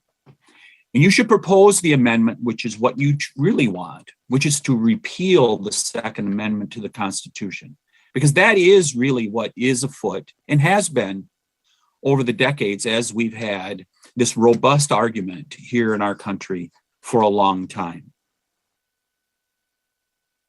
Come clean. Tell the American people what you really want to do, Mr. Chairman, and that is repeal the Second Amendment. And I would just close by this. Uzziah Garcia has been mentioned a couple times during this hearing. God bless that young man, and may he rest in peace, along with all the others that perished in Uvalde. But I would also cite Uzziah Garcia's uncle, who said, "Do not politicize this. Do not politicize this before all the facts are known about what went on at that Uvalde school. With that, if I have any colleagues that would like time yielded to them, I'd be happy to do it. I'd like you to yield to me if you wouldn't mind. I'm a colleague. Mr. Chairman, I yield back to you. Wow. Gentleman yields back. Gentleman from New York, Mr. Jones, is recognized for 5 minutes. I move to strike the last word. Gentleman is recognized for 5 minutes. Thank you, Madam Chair, and thank you to the chairman of the full committee for convening this markup during recess so that we can advance the Protecting Our Kids Act. This is life-saving legislation, and it cannot wait. I'm proud to co-sponsor this bill, and I'm proud to support it today in committee. As the youngest member of this committee, I need to address my Republican colleagues on behalf of the generations of young people whom Republicans have condemned to grow up in fear that they will be gunned down at school. When I was just 11 years old, something that then seemed unthinkable happened. 2 students killed a teacher and 12 of their classmates at Columbine High School. I was afraid. All of us were. But still, I had hope that by the time I was in high school, nothing like the shooting at Columbine would ever happen again. I had faith that adults would step up. I never imagined that mass shootings, let alone school shootings, would become our new normal. Yet that is exactly what has happened. What was once unthinkable has come to feel, for many Americans, unstoppable. Since Columbine, more than 311,000 children have experienced gun violence at school. There were more school shootings last year than in any year since 1999, the year of Columbine. And there have been more than 200 mass shootings this year already. The leading cause of death of American children is now gun violence. Behind every one of those statistics is the story of a person, often a child, who mattered. Before we even had time to grieve for the 10 people murdered by a white supremacist in Buffalo, New York, my home state, another gunman killed 19 children and 2 adults in Uvalde, Texas. 4 children are orphans because their mother made the ultimate sacrifice, not on the battlefront in Iraq or in Eastern Europe, but in the classroom. And their grieving father died of a heart attack thereafter. A girl named Nevaeh, heaven spelled backwards, is in eternal rest at the age of 10. A badge of honor has been awarded posthumously for heroism, not to a police officer, but to a Girl Scout, murdered trying to call for help. To the parents who mourn and the children who fear, all you have to offer are more guns and apparently the ridiculous idea of fewer school doors. My generation and the generations who have followed know that this epidemic of gun violence is not unstoppable. It is a choice you could make differently at any time, a choice between our lives and your guns. Time after time, we have given you a chance to do something. After Columbine, after Sandy Hook, after Parkland, and time after time, you have chosen to put your right to kill over our right to live. But your selfishness and your indifference have not killed our hope. You have transformed it.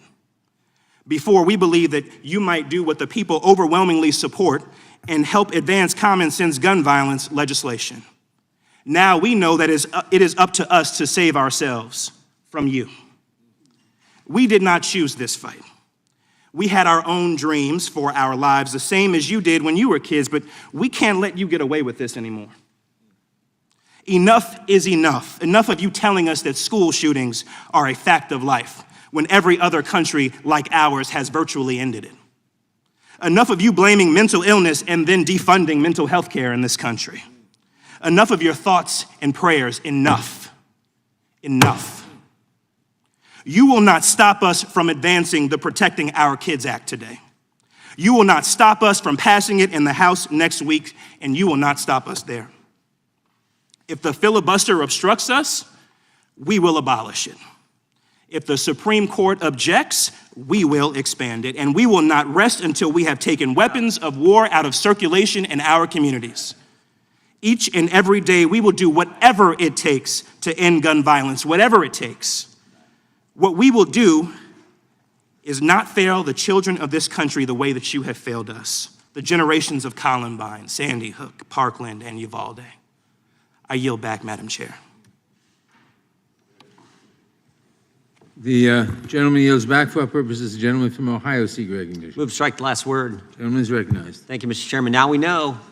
Now we know where they want to go. They just said it. End the filibuster, expand the court, forget the Constitution. Now we know. Democrats blame guns. They criticize the NRA. They call Republicans names. But let's be honest. They've told us what they want to do. Their real beef is with the Second Amendment. Their real beef is with the Second Amendment. Think about what this bill does. Mr. Massey just outlined the 6 bills thrown into one. What this bill does, it tells law-abiding citizens when you can get a gun, what kind of gun you can get, what accessories you can get for your gun, and where and how you have to store it in your own darn home. That's what this bill does. This is an assault. This is the start. This is the start. We know it's the start because Ms. Jackson Lee, the first person to speak on their side, said this: we're not finished. This is just the beginning. Their goal, plain and simple, is to get rid of the Second Amendment. Joe Biden said it the other day. He said he wants to ban 9mm handguns. Michael Moore said it last week. Time to repeal the Second Amendment, he said. We know where the Democrats want to go, and they don't care about the Constitution. Mr. Bishop pointed that out just a few minutes ago. They know the age limit in this bill is unconstitutional. We just had a decision last month from the most liberal circuit in the country.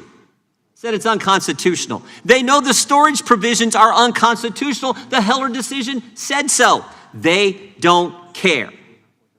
Forget the Constitution. They want to change the country in so many dramatic ways. The gentleman from New York just talked about getting rid of the filibuster, packing the court. We know they want to pack the court because the chairman of this committee introduced a bill 14 months ago to pack the court. And the worst of it is, this bill would not address the tragedies we have seen unfold around the country in the last couple weeks. Would not stop the terrible events that we saw. Wouldn't harden schools. In fact, the spokesperson for the president just said last week, hardening schools is not something President Biden wants to happen, not something he believes in. I find that astonishing, but that's what she said. This bill would not stop the terrible events, it wouldn't harden schools, but it will sure take away the rights of the American people who follow the law. That's what this is all about. And it's just so wrong. But it is part of the pattern we have seen. And again, as Mr. Bishop pointed out a few minutes ago, this is the Judiciary Committee. You would think there would be the proper respect for the Constitution and for decisions reached by our circuit courts. Nope. We are so focused on taking away people's liberty.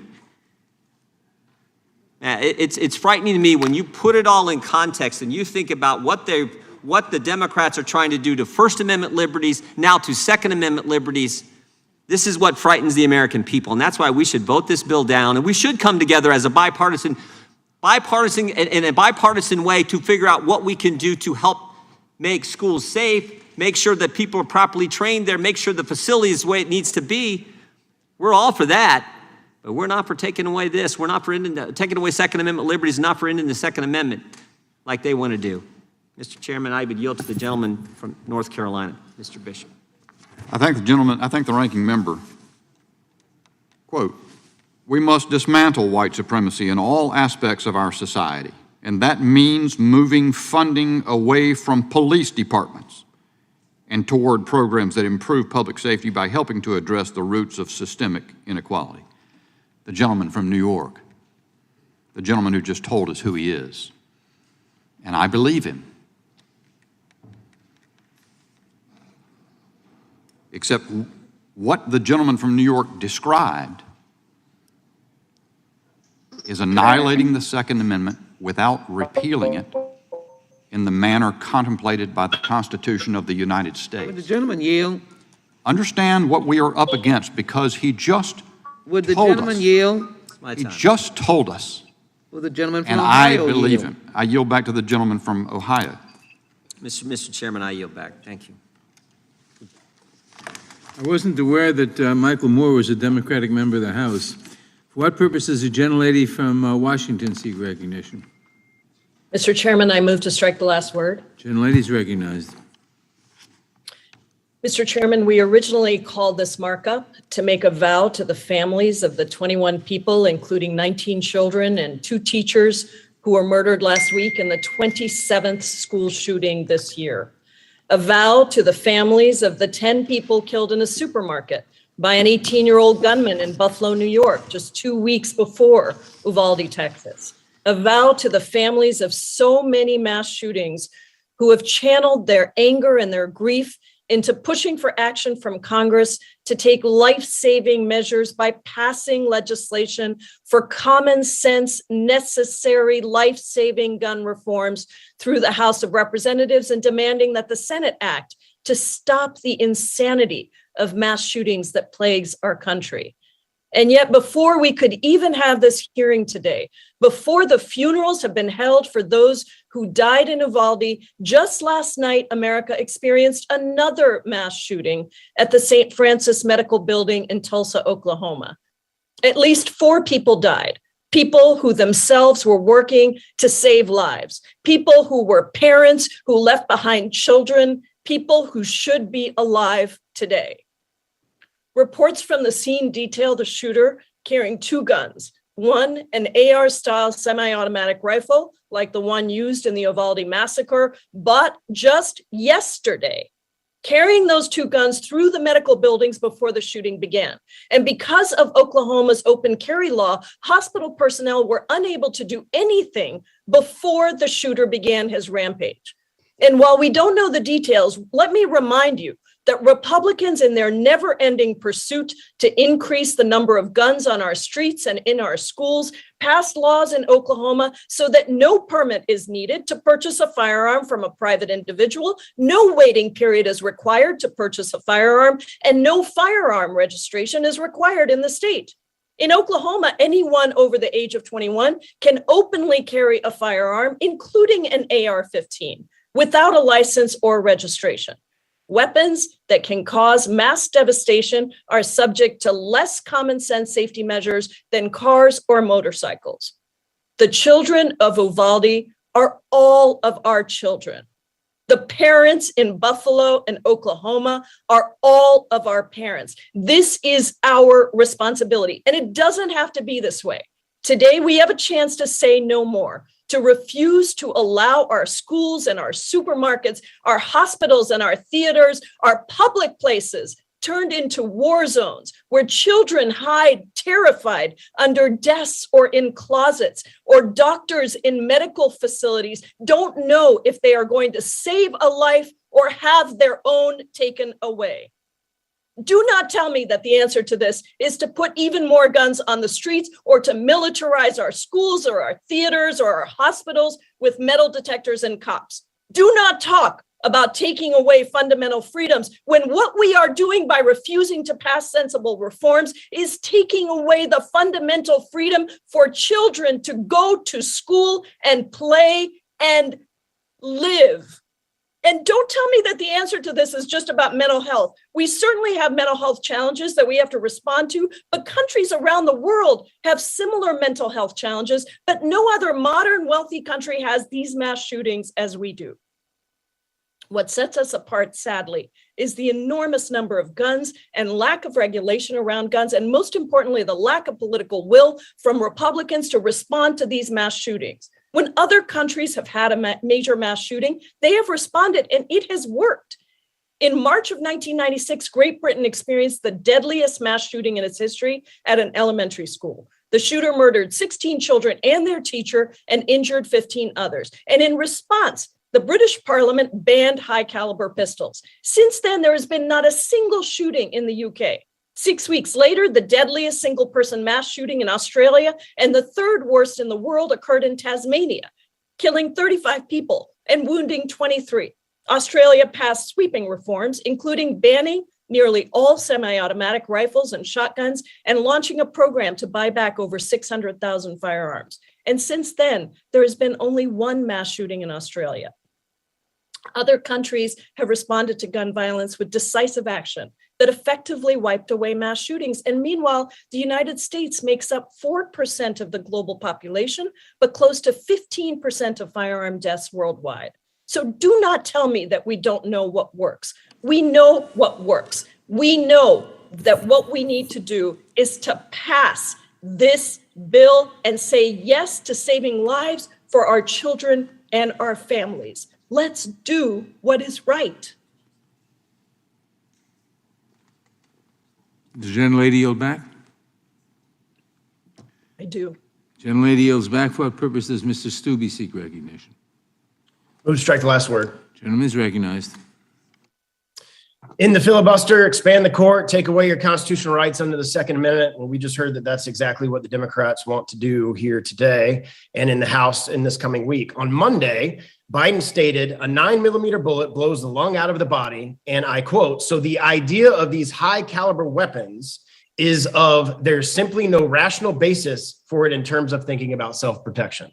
So you can't protect yourself with a 9mm. I guess, according to Biden, only a 22 round ammunition would be sufficient. Then the White House walked back that statement and said he supports a ban on the sale of assault weapons, which there's no such thing, and high capacity magazines. High capacity magazines. I'm going to come back to that in a second. Yesterday, Speaker Pelosi, speaking at an anti-gun rally in San Francisco, stated, we will have a hearing markup on an assault weapon ban. Their plans and their intentions are clear. They want to take away law-abiding citizens' ability to purchase the firearm of their choice. And don't let them fool you that they are not attempting to take away your ability to purchase handguns. They're using the magazine ban to do it. Last year in 2021, the Glock 19 was the highest sold handgun in the United States. It comes with a 15-round magazine. That gun would be banned. Right here in front of me, I have a Sig Sauer P226. Comes with a 21-round magazine. This gun would be banned. Here's a 12-round magazine. This magazine would be banned under this current bill. It doesn't fit because this gun was made for a 20-round, 21-round magazine. This gun would be banned under this bill. Here's a Sig Sauer 320. It takes a 20-round magazine. Here's a 12-round magazine that would be banned. It doesn't fit because it would be banned. This gun would be banned under this bill. Here's a gun I carry every single day to protect myself, my family, my wife, my home. This is a XL Sig Sauer P365. Comes with a 15-round magazine. Here's a 7-round magazine, which would be less than what would be lawful under this bill if this bill were to become law. It doesn't fit. So this gun would be banned. I hope the gun is not loaded. I'm at my house. I can do whatever I want with my guns. Here's a point of order. Is exactly what the Democrats want to do. Now let's just take the policy objectives that they're trying to accomplish and look at the municipalities that have actually passed it. Maryland, Washington, D.C., Cook County, Illinois, all have some of the strictest gun country laws in the country, including limiting magazines to only 10 rounds. By comparison, in Florida, there are significantly less restrictions and no limits on magazine size in the state of Florida. Would the gentleman yield for a question? Are these laws effective? Would the gentleman yield for a question? Let's look at the homicide rates in major cities and anti-gun jurisdictions that have magazine bans. Would the gentleman yield for a question? The state of Florida, where we have freedom and the ability to carry whatever firearm we want. Jacksonville, would the gentleman yield for a question? Largest city by area in the state, in my state. Would the gentleman yield for a question? Yes or no? No, I'm trying to get my point across in the 2 minutes that I have left. Gentleman won't yield. The murder rate was more. Now, let me start back over, and I hope you give me my 10 or 15 seconds back that you just took. Jacksonville, Florida, the largest city by area in my state, the murder rate was more than half of DC or Chicago in 2021, and you are 4 times lower, and it was 4 times lower than in Baltimore, Maryland. All jurisdictions that have a magazine ban, you're safer in the state of Florida where we don't have it. If you live in Tampa, Florida, near my district, or in Orange County where Orlando is located, in 2021, you were roughly 3 times less likely to be murdered here in Florida, in Orange County, or in Tampa than in Chicago or DC, where they both have magazine bans. And you are a whopping 5 times less likely to be murdered than in Baltimore, Maryland, than in Tampa, Florida, or Orange County. Additionally, the state of West Virginia is instructive on this point. West Virginia has some of the most gun-friendly laws in the country, including permitless carry, no magazine restrictions. For purposes of comparing apples to apples, West Virginia also faces some struggles and has poverty levels comparable to nearby Baltimore and Washington, D.C. Yet someone is 9 times less likely to be murdered in West Virginia than in Baltimore, and approximately 5 times less than in DC, according to the most recent numbers in those jurisdictions. These anti-gun cities, particularly ones with magazine bans, have some of the highest crime rates in the country, and they are growing worse. These laws do nothing to stop crime, and no one here thinks they will actually stop mass shootings. This is a push to take away your right to carry whatever firearm you please to defend yourself. So I hope our colleagues in the Senate are paying attention. A magazine ban will not allow you to carry these type of handguns because they don't have the capacity to take such a small magazine. I yield back. Gentleman yields back for purposes. The gentleman from Florida seek recognition. I move to strike the last word. Gentleman is recognized. Thank you, Mr. Chairman. Mr. Chairman, I just returned from traveling to visit with other governments in Europe who have been receiving Ukrainian refugees, who have been standing up to Russia.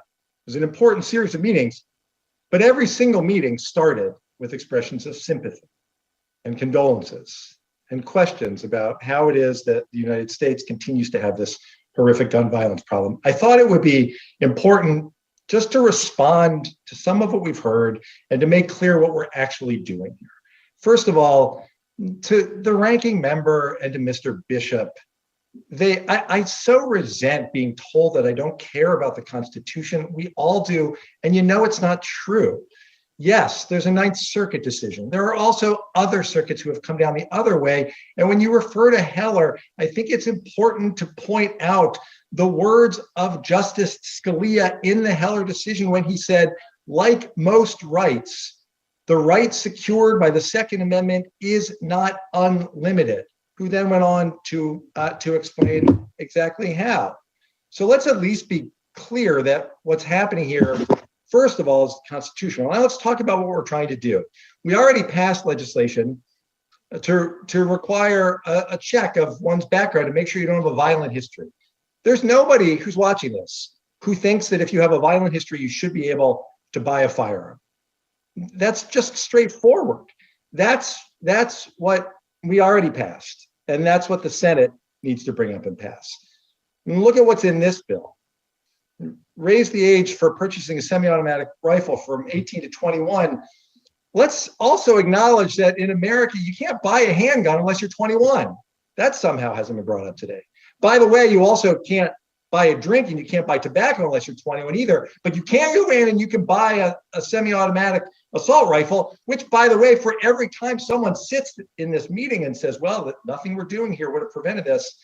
Well, actually, if we had a law that said you have to be 21 to buy, then these 2 AR-15s would not have been purchased. So that's what the 18 to 21 is. Also, Florida, my own Florida, raised the age to buy a gun to 21.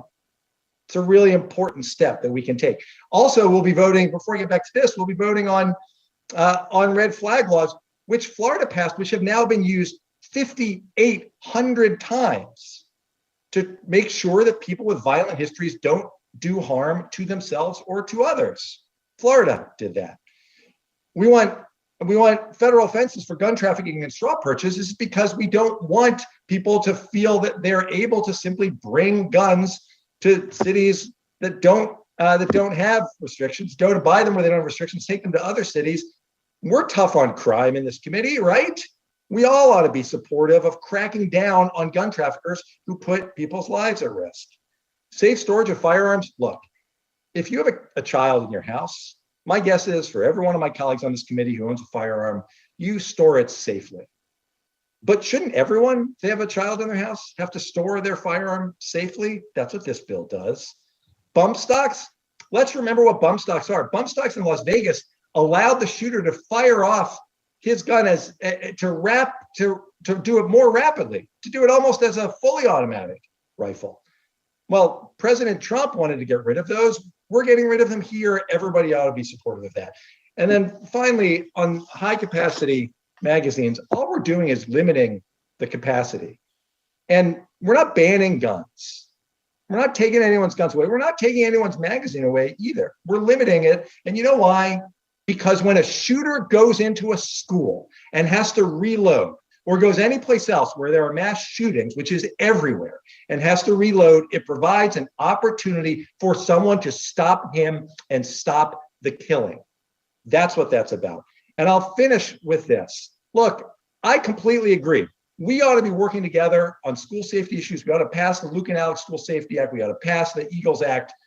But this isn't just about schools. This is about these horrific mass shootings that happen everywhere. We ought to pass Jamie's law that my constituent, Fred Guttenberg, who lost his daughter, Jamie, has worked so hard on to require background checks on ammo. There's a lot that we can do. And finally, when Governor Abbott says that there's a problem getting access to mental health care, we should surge mental health care professionals into every underserved community in our country. You should all work with us. Everyone should work to get that done. This is a reasonable piece of legislation that will help to save lives. It's important that we do it. We owe it to every family who continues to suffer, as so many in my community continue to. Mr. Chairman, I appreciate your bringing this bill forward for markup, and I yield back the balance of my time. Gentleman yields back for what purposes Ms. Deming seek recognition. Move to strike the last word. Gentlelady is recognized. Thank you so much, Mr. Chairman. My colleague from North Carolina had the audacity to talk about bullies. Well, I think bullies showed up on January 6th and trampled all over the United States Constitution. I think bullies are trying to take away a woman's right to choose. I think bullies all over this country are involved in gerrymandering and trying to suppress the right to vote. So if you want to talk about bullies, let's talk about those things. You know, it has been very interesting listening to this discussion. As a former police chief, a former crisis negotiator, the commander of the critical incident management team, I hardly know how to describe or begin to understand why people who have the power and the opportunity to do good, to make a difference, just simply refuse to do so, come hell or high water. And Lord knows we have seen hell come over and over again, whether it was Columbine, Sandy Hook, Virginia Tech, Las Vegas, El Paso, all our churches, Mother Emanuel, Sutherland Springs, in our movie theaters, our synagogues, grocery stores, the Pulse nightclub that just happens to be in my district, Parkland, Uvalde. And as my colleague said, before we can even get this hearing started today, a hospital in Oklahoma. Now, we all know that law enforcement is expected to do something to respond quickly and enforce the laws. Well, guess what? We as members of Congress are responsible for writing those laws, and we have watched hell come time and time again, over and over again, and simply have failed the American people. Well, I don't know about my colleagues on the other side of the aisle, but I am certainly not proud of that. Mr. Chairman, is there anyone really on this committee? Because sometimes it's hard to tell, is there really one who really believes that it's okay for an 18-year-old to purchase an assault weapon or an assault style weapon that can do unimaginable damage to the human body and also be able to purchase thousands of rounds of ammunition? Is there anyone on this committee who really believes that that is okay? The Ammunition Background Check Act, known as Jamie's Law, which my colleague, Mr. Dortch, just mentioned. Jamie was a young woman with her whole future ahead of us who lost her life at Marjorie Stoneman Douglas High School. Mr. Chairman, I ask my colleagues to not wait another day. And let's just sit back and see who's going to be killed next, who's going to die next in a mass shooting. Just as we expect law enforcement to do something, well, with our power comes responsibility too. The American people are expecting us to do something. Let's don't sit back and wait for the next child in this country to die in their classroom. Mr. Chairman, I believe that there is no country with a greater ability to protect our children than the United States. And there's been several people talking about Florida, talking about Parkland and laws that Florida passed. Well, let me be clear about this. It was the Republican-led legislation who thought that children dying at Parkland was ridiculous and shameful and appalling. And it was that legislation that raised the age, that legislation that imposed a 3-day waiting period, and that legislation or legislators that passed red flag laws.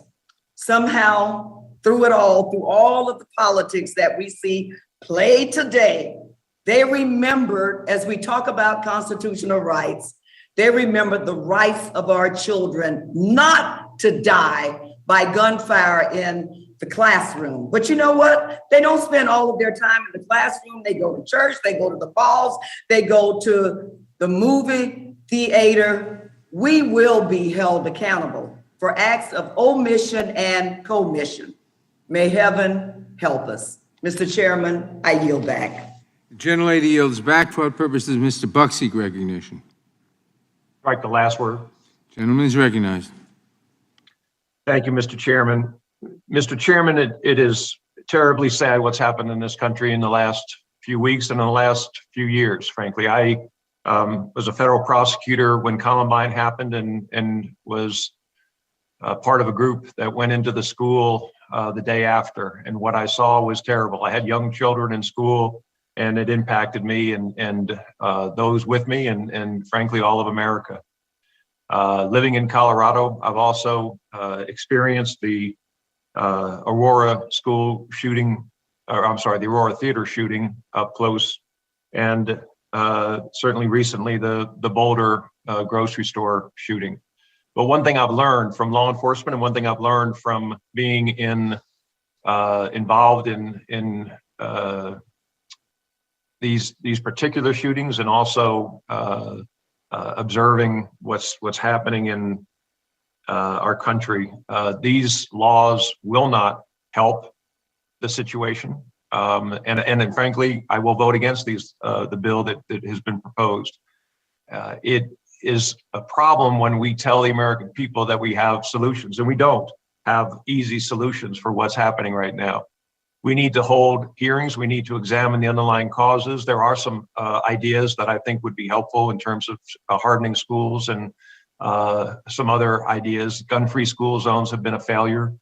Gun-free zones have been a failure. The Aurora theater shooting, there were a dozen premieres of the Batman movie the night of the Aurora theater shooting within a few miles of where that shooting occurred. That shooting occurred in a gun-free zone, and the other premieres were not in gun-free zones.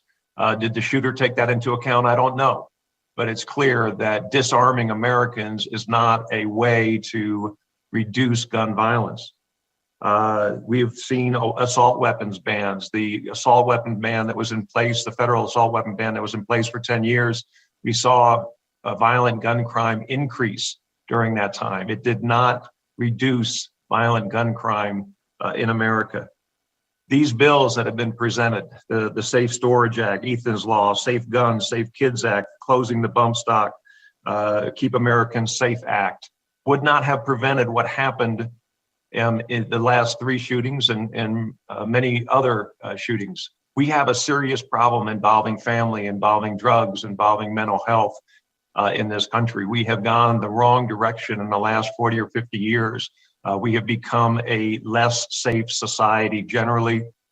Blaming the gun for what's happening in America is small-minded. It is unfortunate that we can't come together as a group of well thought through legislators that want to deal with this problem, pointing the fingers at each other and saying, well, you're only doing this because you're trying to gain political points on the heels of a dangerous shooting. And then for you to tell us that, well, we're controlled by the NRA. I voted against the NRA. I'll vote against the NRA when I think they're wrong. I'm representing my constituents. In rural Colorado, an AR-15 is a gun of choice for killing raccoons before they get to our chickens. It is a gun of choice for killing a fox. It is a gun that you control predators on your ranch, on your farm, on your property. The idea that somehow we're going to deny access to, I think there are 20 million AR-15s in circulation in this country. It makes absolutely no sense, and it's unfortunate. I think that there are other answers. We've certainly in Colorado, we have discussed the possibility of incentivizing veterans who come back from the military or discharged from the military to go into education and teach and be able to carry guns in a school as a teacher, as an administrator, as a coach, trying to help to strengthen our system. I think we've got to get beyond the finger pointing at this point. I think we've got to get to the point where we're holding hearings, and I hope when Republicans take the majority in November, that in January, we will start to hold hearings and come up with answers that are meaningful, not answers where we tell the American public we've solved the problem. We're going to make sure that there's no guns in schools, so law-abiding citizens don't have guns in schools, but criminals do. We want to make sure that we get to the bottom line of a very complex and very serious problem that this country faces. And I hope we do in the future. It's obvious to me that right now that's not what's intended, and it's sad. And I yield back. Gentleman yields back for what purposes? The gentleman from California seek recognition. Strike the last word. Gentleman is recognized. 19 kids are dead. 19 children are dead. And so to my Republican colleagues, I ask, who are you here for? Are you here for our kids, or are you here for the killers? Because if you were here for the kids, you would do all you could to protect the next school shooting that's about to happen. And we know what's going to happen in America. You would vote to raise the age on purchasing an assault rifle. You would vote to ban high-capacity magazines. You would vote to require safe storage. And you would vote to address ghost guns, which are ravaging communities across America. But if you're here for the killers, you would do everything to make it easier for the next school shooting to happen. And Mr. Jordan, to say we are trying to dramatically change the country, if trying to make sure that no more kids are put in the ground with a Superman coffin means dramatically change the country, guilty. That's why we're here. Kids are going in the ground today, and you call that trying to dramatically change the country. Why aren't you trying to dramatically change the number of dead kids going into the ground, Mr. Jordan? Who are you here for, the kids or the killers? My Republican colleagues are here for carnival games. They say it's about mental health. Okay, we try and fund mental health, they vote against it. They say it's about schools. We try and fund the schools, fund the teachers. They vote against it. They say it's about policing. $300 million in the American Rescue Plan for community policing. They all voted against it. And they don't want to listen to the police. If they listen to the police, they'd listen to the major cities' chiefs who have called for background checks, red flag laws, banning bump stocks, and banning high-capacity magazines. My favorite, it's about the family. We need to address the family issues in America. But we don't want to help feed a family. We're going to make it harder for kids to live on food stamps. We don't want to help a family learn. We're going to go after teachers in America. We don't want to help kids go to college. We don't want to give them jobs. We're going to vote against the infrastructure and jobs bill. And then they say that laws don't work. But they have no problem crafting laws to take away a woman's right to make her own healthcare decision. That law must work. They have no problem going after laws to ban drugs. There's plenty of laws on the books to ban drugs, but no, it's all about the person. Laws don't work when you have evil in our country. That's what they tell us. And then they tell us that we're in a country where you have violent video games, mental health problems, schools that can't be secured, and too many gun-free zones. And their solution to that is to put more of the most dangerous weapons into that mix. That's insane. They're also out of touch with the overwhelming majority of gun owners in America. An organization called 97% just put out a poll that said among gun owners, and they only polled gun owners, 86% support background checks, 76% support safe storage, 67% support red flag laws. Those are gun owners. So who are you here for? Our kids or the killers? I'm here for people like Alex Navarro. She's a Moms Demand Action leader in the San Francisco Bay Area. And last week, after I convened a meeting among my constituents and people like Fred Guttenberg and Dr. Joe Saccharin, an emergency room physician at Johns Hopkins, Alex Navarro told my constituents that her 6-year-old daughter, after Uvalde, after seeing the images behind me, said to her, "Mom, what picture are you going to use for me? What picture are you going to use for me?" That's what children are asking their parents across America, because they don't believe they're going to come out alive. What picture are you going to use for me? We're supposed to be the protectors. We're supposed to be here for the kids. And so to my colleagues today who flew in town, came to work, got ready to argue, my question is, why did you come here at all? Why did you come here at all? If you're not here for the children, why don't you go to the funeral of the killer? Because that's the only place where the killer is being celebrated. We're here to get things done and protect our kids. What's your job? I yield back.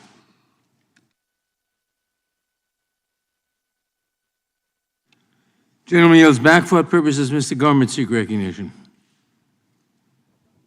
Back the last word. Gentleman's recognized. Thank you, Mr. Chairman. I don't think that it's very effective for the children to have people on the other side of the aisle come in and accuse Republicans of being complicit in murder, and that we put our right to kill over others' right to live, to infer by rhetorical supposed questions, who are you here for? We must be here for the gunman, is an outrage. How dare you? You think we don't have hearts? It's just that when we look at the things that you're doing and you're trying to do to America, we've seen the carnage. I mean, for heaven's sake, let's take example. Democrats control the major cities that have the worst murder rates. That's right. Your ideas have been shown to get people killed. Are you here for the murderers in Chicago, in Philadelphia, in these other major cities? Because you're wanting to do nationally what is being done by Democrats in those big cities. We care about people. We care about their lives. And lives have been so trivialized. We care deeply. How dare you? How dare you? You arrogant people attributing murder to those of us that want to do things to stop it, because we've seen what your ideas do. They create more murder. Okay, let's look. Rochester, New York. These are cities that set the all-time high homicide rates in 2021. This is what you're shooting for, apparently, figuratively speaking. Rochester, New York, they had a record homicide rate of 80, not that big of a city. Philadelphia, 524 last year. and by the way, all of these are Democrat mayors. Louisville, Kentucky hit a high homicide rate. Baton Rouge, Louisiana, Austin, Texas, Indianapolis, St. Paul, Portland, Albuquerque, Tucson, Columbus, Jackson, Mississippi, Atlanta, New Haven. Those are all Democrat ideas they control. They've done so many of the things that Democrats in this committee want to do. We're not alleging you don't care. We're just telling you that your ideas have gotten people killed, not saved lives, for heaven's sake. And then you want to be arrogant and accuse us of murder and of not caring? We care. And if you could just possibly get off any kind of arrogant stepladder that allows you to look down on us and look back historically. Thomas Jefferson was not at the Constitutional Convention, but he said in a letter, if I could change one thing, it would be to require bills to be on file for a year before they're voted on, because he understood the mistakes that are made when you rush and make big decisions out of emotion. That's what we're trying to prevent so that we can save lives and keep people from being killed. For heaven's sake, I think back historically, we had a president in Franklin Roosevelt that on D-Day led the country in a 6 to 8 minute prayer for our troops. And now we had a president come on after Uvalde and he used God's name in vain. Most of us would consider it. It was used as an interjection, not as a source from whom to beg for wisdom, like this country did for most of our history. Since the 60s, we really started having these mass shootings. Perhaps there was something in the 60s, maybe some Supreme Court decisions that gave rise to people being taught in school. It's whatever you think feels good. Well, it's time to get common sense back and to look historically about where people are being murdered in record rates, and don't repeat that like the Democrats are trying to do. Let's do common sense things that will save lives. I'm out of time, so you'll back. Gentleman yields back for what purposes Ms. Scanlon seek recognition. Mr. Chairman, I move to strike the last word. Gentlelady is recognized. I do want to respond first to Mr. Gomer, and I'm sorry that he and many of his colleagues didn't think it was important enough to be here today. But I did want to respond to his allegation that Philadelphia's homicide rate is... No, I will not. I will not yield. Get there. My The gentlelady does not yield. The gentlelady does not yield. The time is hers. I waited for hours. The gentlelady does not yield. I wanted to respond to Mr. Gomer's allegation that Philadelphia's homicide rate is the fault of Democratic leadership in that city. Apparently, he doesn't understand that the Commonwealth's Republican legislature for decades has blocked city leadership from passing the types of common sense gun safety laws we are considering today. So to the broader question, like most Americans, I am sickened and sick to death of the gun carnage we experience in this country every single day.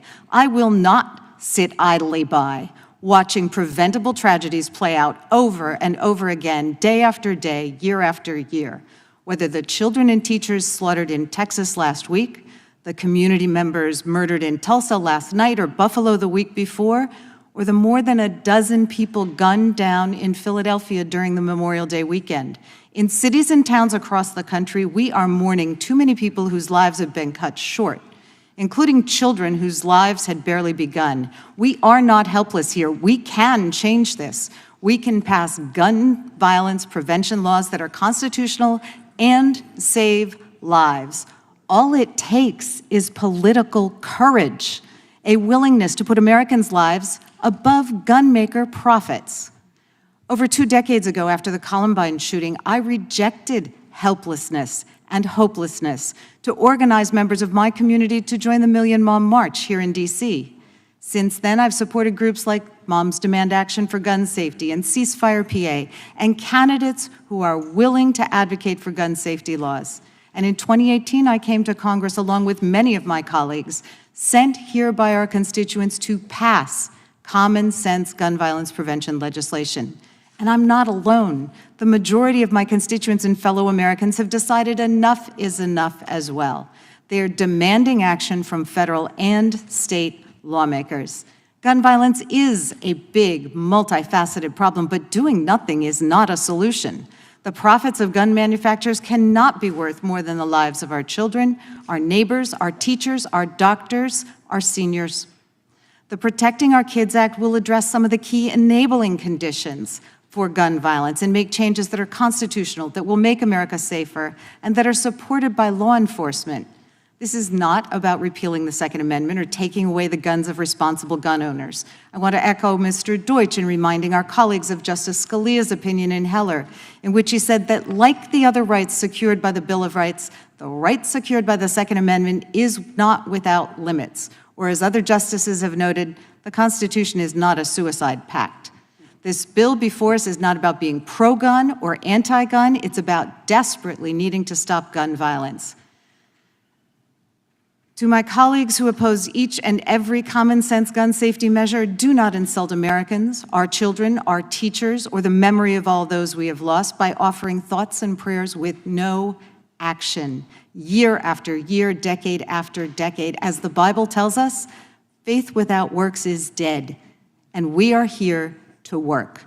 Do not insult Americans by offering hollow solutions like turning schools into armed fortresses when you won't spend the money to remove asbestos or lead from those schools. Do not insult Americans by advocating to arm teachers and guidance counselors and librarians when many of our schools don't have enough money to hire guidance counselors or librarians or enough teachers. And do not insult Americans by saying that fortifying schools is the solution when our children and the rest of us have to face the prospect of gunfire on the way to or from school and work, or the supermarket, or the hospital, or the movie theater, or our churches, mosques, and synagogues. I refuse to tell our children there's nothing we can do, that they must be sacrificial lambs to a twisted theory of armed Second Amendment liberty that is decoupled from personal responsibility. Our children know as well as we do that something can be done. We know it in our guts.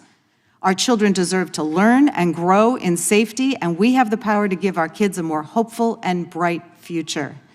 This weekend, America's National Youth Poet Laureate, Amanda Gorman, offered us a hymn in which she says, "May we choose our children over chaos. May another innocent never be lost." Mr. Chair, I yield back. Gentlelady yields back. For what purpose does Mr. Johnson of Louisiana seek recognition? Thank you. Move to strike the last word. Gentleman is recognized. Thank you, Mr. Chairman. We've heard some really outrageous and even very revealing things today. Mr. Jones said several minutes ago that we Democrats are seeking to abolish the filibuster and expand and pack the Supreme Court. We'll do anything necessary, he said, and that's what we know this is about. On Monday, President Joe Biden looked into a camera and said that he wants to ban 9mm handguns. This is one of the most widely purchased and used handguns by the citizens, law-abiding citizens of this country. In 2018, retired liberal Supreme Court Justice John Paul Stevens called for the repeal of the Second Amendment. And in recent days, liberals in Hollywood and even on Capitol Hill have started to echo that drumbeat once again. Our colleagues have made some outrageous claims here in this hearing today, been listening since it started. They've claimed, for example, that raising the purchasing age for semi-automatic rifles and shotguns to 21 will reduce school shootings. But as has been noted, this action has already been ruled unconstitutional by the liberal U.S. Court of Appeals for the Ninth Circuit, no less, when they struck down a California law imposing similar restrictions on gun purchases for 18 to 20-year-olds. Would the gentleman yield today, for a moment? I will not yield. Today, they've claimed that Republicans don't care about gun violence. We've heard this breathlessly over and over and over, and that's just outrageous. House Republicans have worked tirelessly to combat gun violence and have enacted meaningful laws to put more resources into mental health, to provide training for guidance counselors, to fund grants for law enforcement, while the other side was trying to defund it, and provide money to harden schools. As has been noted today, President Biden apparently is not in favor of that idea. And that just seems crazy to anyone who looks at it objectively. Today, Democrats have claimed that gun-free school zones promote school safety, but arming teachers and school administrators would mean well-trained adults would be at the ready to protect themselves and the innocent children in their care. The depraved shooter in Buffalo a few weeks ago wrote in his manifesto, quote, "Areas where carrying a concealed weapon or outlawed or prohibited may be good areas of attack." Yeah, obviously. And of course, tragically, the elementary school in Uvalde banned people from carrying firearms.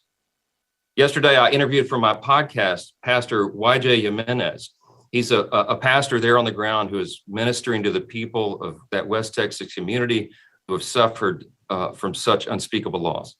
His calming presence and clear conviction in national interviews has captured the attention of millions of Americans because he has spoken to the root causes for all this modern violence and bloodshed. America has a heart problem, he said, and he's exactly right. As Mr. Buck noted a few moments ago, what we're seeing right now is the results of decades of decline with the secularization of American society, the open assault on religion and morality and absolutes, and the breakdown of law and order. We're seeing the results of all this on young people in critical settings, in the culture at large, and of course in our schools. And it's an inevitable result of decisions that we've made in this culture. Yesterday, a New York Times survey was published that found that 94% of school administrators today say that students are suffering from anxiety and depression, and 88% report that students are having trouble managing their emotions. You know, Thoreau said there are thousands hacking at the branches of evil, the one who's striking at the root. This hearing today was called for this hastily pulled together hodgepodge of Democrat bills that have been sitting on the shelf and will do nothing to solve the real problems at hand. This is hacking at branches for the simple purpose of making a show, while the root problems remain unaddressed. That's what we should be working on. That's what we intend to work on. That's what we will work on when the Republicans retake the majority. We'll address the root causes. I hope we can. God help us to do that. I'd like to yield my remaining time to Mr. Gomer if he desires that, to address the false claim that was just made about him. Mr. Gobert, are you still with us? Yes, I am, and I appreciate my friend from Louisiana. I waited for hours at the DFW airport, but there were problems with the flight. That's why I'm not in D.C. But just like we've heard on so many other allegations, they're without basis, without knowledge. But one thing we've learned repeatedly, when Democrats accuse Republicans of things, whether it's colluding with Russia, it's often gaslighting and tells us more about what's in the conscience of the accusers. And I would also remind my colleagues, I didn't know in 2016, but when the Democrats took the House floor, they obstructed an official session of Congress, which is a felony. And that's what many of January 6ers were charged with. I yield back. Yield back. Thank you. Gentleman yields back for the purposes. Gentleman from Colorado seek recognition. Mr. Chairman, I move to strike the last word. Gentleman is recognized. Thank you, Mr. Chairman. I'd be remiss if I didn't respond, at least briefly, to my colleague, Mr. Johnson. We have extended debates from time to time on the Constitution and our competing views about the constitutionality of different provisions, but I have to confess that I have seen Republicans do something today that I never thought I would ever see, which is apparently praising the Ninth Circuit Court of Appeals and taking the position that a Ninth Circuit Court of Appeals decision is the final word on the constitutionality of a given provision. Of course, I've served on this committee long enough to remember my colleagues on the other side of the aisle complaining about the Ninth Circuit year after year after year and making the case that simply because the Ninth Circuit had ruled something unconstitutional did not mean as a dispositive matter that the statute in question was unconstitutional. But in any event, I will digress. Mr. Chairman, I want to say— Would the gentleman yield for a moment? I'll yield to the chairman, of course. Yes, I simply want to point out that the so-called liberal Ninth Circuit that made that decision, the panel was composed of 2 Trump appointees who decided on the majority and 1 Clinton appointee in the minority, and other circuits have decided to the contrary. So talk about this so-called liberal Ninth Circuit is historical, but no longer the case. I yield back. to the gentleman. I thank the chairman. gentleman. I agree. I think the chairman makes a salient point. And again, apparently the new standard for my colleagues on the other side of the aisle is that a singular panel decision from the Ninth Circuit is the final word on the constitutionality of a given state statute. Notwithstanding the potential en banc consideration to follow or potentially an appeal to the Supreme Court. In any event, I want to say thank you, Mr. Chairman, for holding this critically important emergency hearing. Our hearts are broken for the children of Uvalde, Texas. They are broken for the people of Buffalo, New York, and they are broken for the countless Americans that are being murdered each and every day in our country. Mr. Chairman, as you well know, the level of gun violence in our country is not normal, and we cannot stand for it. It is time, long past time, for this Congress to finally act and to start saving lives. My home state of Colorado has experienced the pain and the tragedy of gun violence far too often. In 1999, I was 14 years old when my high school was put on lockdown because 10 miles away, two shooters had entered Columbine High School and murdered in cold blood 13 innocent teachers and students. From Columbine to a movie theater in Aurora to the STEM school in Highlands Ranch, and as was mentioned previously, to a grocery store in my community last year, where 10 innocent people were murdered at a grocery store in Boulder, Colorado. Countless lives lost, children, parents, Coloradans, and Americans. The high schoolers who experienced Columbine are now grown up, and yet 23 years later, our kids continue to face gunfire in the places where they are supposed to be safe. Columbine was once considered to be the deadliest shooting in United States history at the time. And that, as we all know, is no longer the case. From Sandy Hook to Uvalde, far too many communities have been plagued by the scourge of gun violence.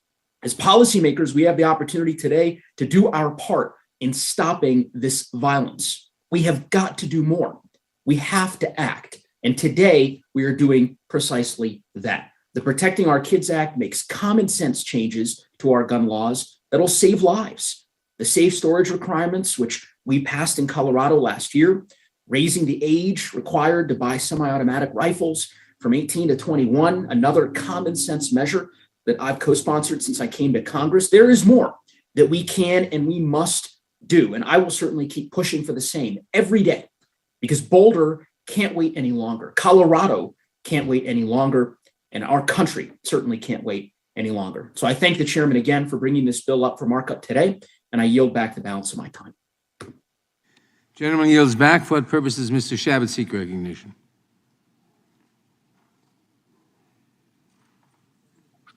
Mr. Chairman, I have an amendment at the desk. Clerk will report the amendment. Mr. Chairman, I reserve a point of order. Point of order is reserved.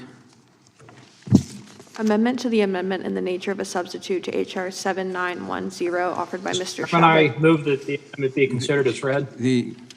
I'll make that motion.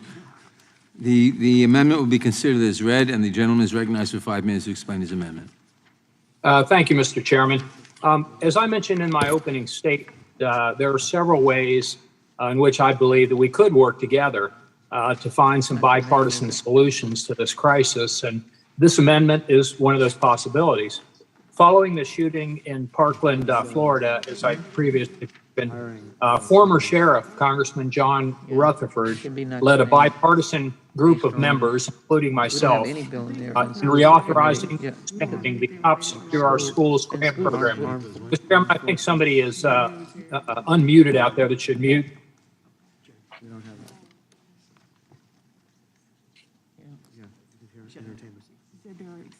Gentleman will proceed. Thank you, Mr. Chairman. That program provides necessary funds to states and local school districts to strengthen security measures at schools across the country. The money can be used for metal detectors, for example. It can be used to adopt security plans. It can be used to train school officials. It can be used to help to identify students who have mental health issues and get those students the treatments that they need, among other things. And oftentimes, teachers can be trained both on how to identify those students who may ultimately become dangerous with or without a weapon, or also how these particular incidents ought to be handled. You know, how doors can be locked and kept locked, and a whole range of other ways to make our schools safer. One of the additional items the grants could be used for is hiring school resource officers to help protect our schools.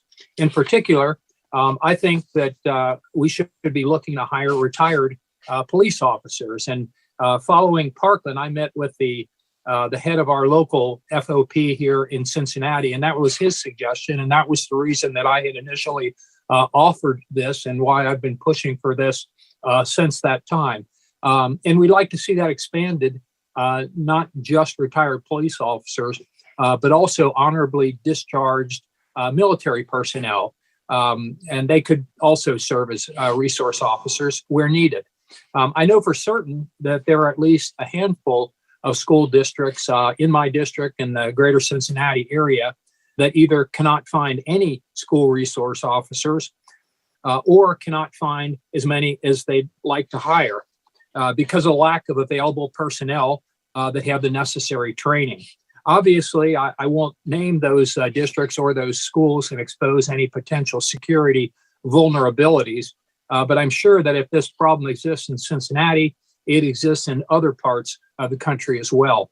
Fortunately, we have a fairly expansive group of highly trained security experts readily available, and that's our retired police officers and honorably discharged military personnel. Placing highly trained and professional individuals in our schools is one of the easiest and safest methods to bolster school security. And no one is better trained and better equipped to handle potential school shootings than those folks, the police officers and military personnel. My amendment expresses the sense of Congress that more states and local school districts should consider employing retired officers and military personnel where it's appropriate as school resource officers. Hiring retired police officers and retired military personnel to provide school security is a common sense step to better secure our schools, and it could be achieved almost immediately. Most importantly, doing so could go a long way towards protecting our students who are in school to learn, not to become victims. Mr. Chairman, our nation's schools have become soft targets for any would-be killer who has gotten access to a gun. We even advertise with a sign that the murderer-to-be will be the only person on the scene with a gun. It's almost like a welcome mat. We need to do a better job of protecting both students and teachers and other personnel at our schools, because they're all vulnerable from those frequently and unfortunately increasingly frequent threats. Adopting this common sense amendment would be a significant step, I believe, in the right direction. And it's something we could do right now. And I think this is something that really would make a difference because hopefully we will be, if this passes and is part of the bill, members will read the bill. Members can reach out to school districts and schools in their own communities and make them aware that this money is available for them to harden the schools. That would actually accomplish something. I yield back. The gentleman yields back. Does the gentlelady insist on a point of order? I withdraw my point of order. The point of order is withdrawn. I recognize myself in opposition to the amendment. This amendment is based on the belief that the way to protect students is to have a good guy with a gun, as Republicans often say, to stop the bad guy with a gun. But I believe that phrase was coined by the multi-million-dollar gun lobby's dealer, Wayne LaPierre, after a shooter killed 20 little children in Newtown, Connecticut. For the past 10 years, we've seen time and again that concept has been proven wrong. A catchy saying designed to hide the truth that Republicans refuse to help protect Americans from people we all agree should not be allowed to possess a weapon, as we're hearing today. In Uvalde, there were 7 good guys with guns, and they didn't feel they could go stop that bad guy. The gunman in Buffalo killed a good guy with a gun. We've tested that theory, and there's 31 dead people in these 2 attacks alone because we failed that test. Texas is filled with good guys with guns. Texas laws are so pro-gun lobby that companies need to swear they won't discriminate against the firearm industry. In Texas, there are over 8,600 federally regulated licensed firearm dealers, and according to RAND, 37% of Texan adults lived in a household with a firearm between 2007 and 2016. Again, Texas is filled with good guys with guns, but that couldn't save the lives of those 19 children and 2 teachers. It's time to try something new. Republicans are the same people who told us that more good guys with guns keep kids safe. Then they told us that armed officers in schools would keep kids safe. Then they told us more shooter drills would solve the problem. Then they told us again that armed officers in schools would solve the problem. Each time they've been proven wrong. Children have been murdered. How many children have to die before we stop taking them seriously? This amendment goes in the wrong direction, and I therefore oppose it. I yield back. Who seeks recognition? If no one, for what purpose does Mr. Swalwell seek recognition? Strike the last word. Gentleman is recognized. Thank you, Mr. Chairman. And I understand the sentiment that Mr. Shabbat is bringing to this. I'm the son of a retired police officer. I have 2 brothers who are police officers, and our law enforcement family is just horrified by what happened at Uvalde. It's also unconscionable that police officers waited outside of a classroom as children were being slaughtered and 911 calls were being made from inside that classroom pleading for their lives. But what we have come to see across America is that our law enforcement are just outgunned. We're a country of unrestricted weaponry that continues to put the most dangerous weapons in the hands of the most dangerous people. So we could hire 100,000 retired police officers, but if we are a country that has over 100 million assault rifles, they're just outgunned. And that's what we saw in Uvalde. And tragically, in 2016, in Dallas, Texas, 5 brave police officers, SWAT-trained police officers, were murdered by a killer with an assault rifle. So I think we've debunked the idea that the answer to a killer with an assault rifle is to have more, quote unquote, good guys with guns. The good guys with guns are outgunned by the bad guys that we've given guns in our country. And so that's why we're addressing the root of the problem here with these 6 pieces of legislation. And with that, I'm going to yield to my colleague from Rhode Island, Mr. Cicilline. I thank the gentleman for yielding. I'd just like to add a couple of thoughts.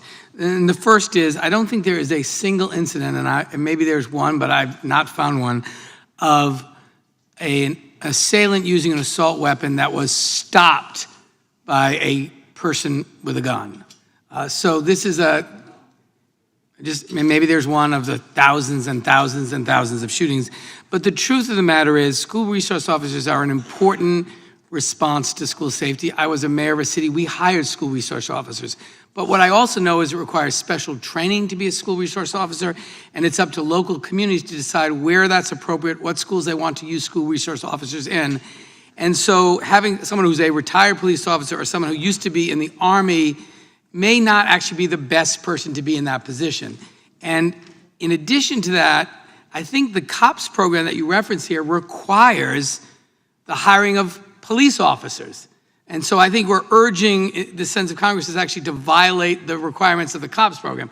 So I don't think internally the amendment can work. The COPS program is specifically for police officers. I think there are good reasons that it be current police officers who are current training, who really understand what a school resource officer does. It's not about just plunking down a law enforcement person in a school. And I do think it creates the impression that that's the source of gun violence in schools. It's not. So I strongly support the chairman's position and oppose the amendment, and yield back to the gentleman from California. Thank you. I yield back. Gentleman yields back. For what purpose does Mr. Massey seek recognition? Thank you, Mr. Chairman. I wish to speak on the amendment.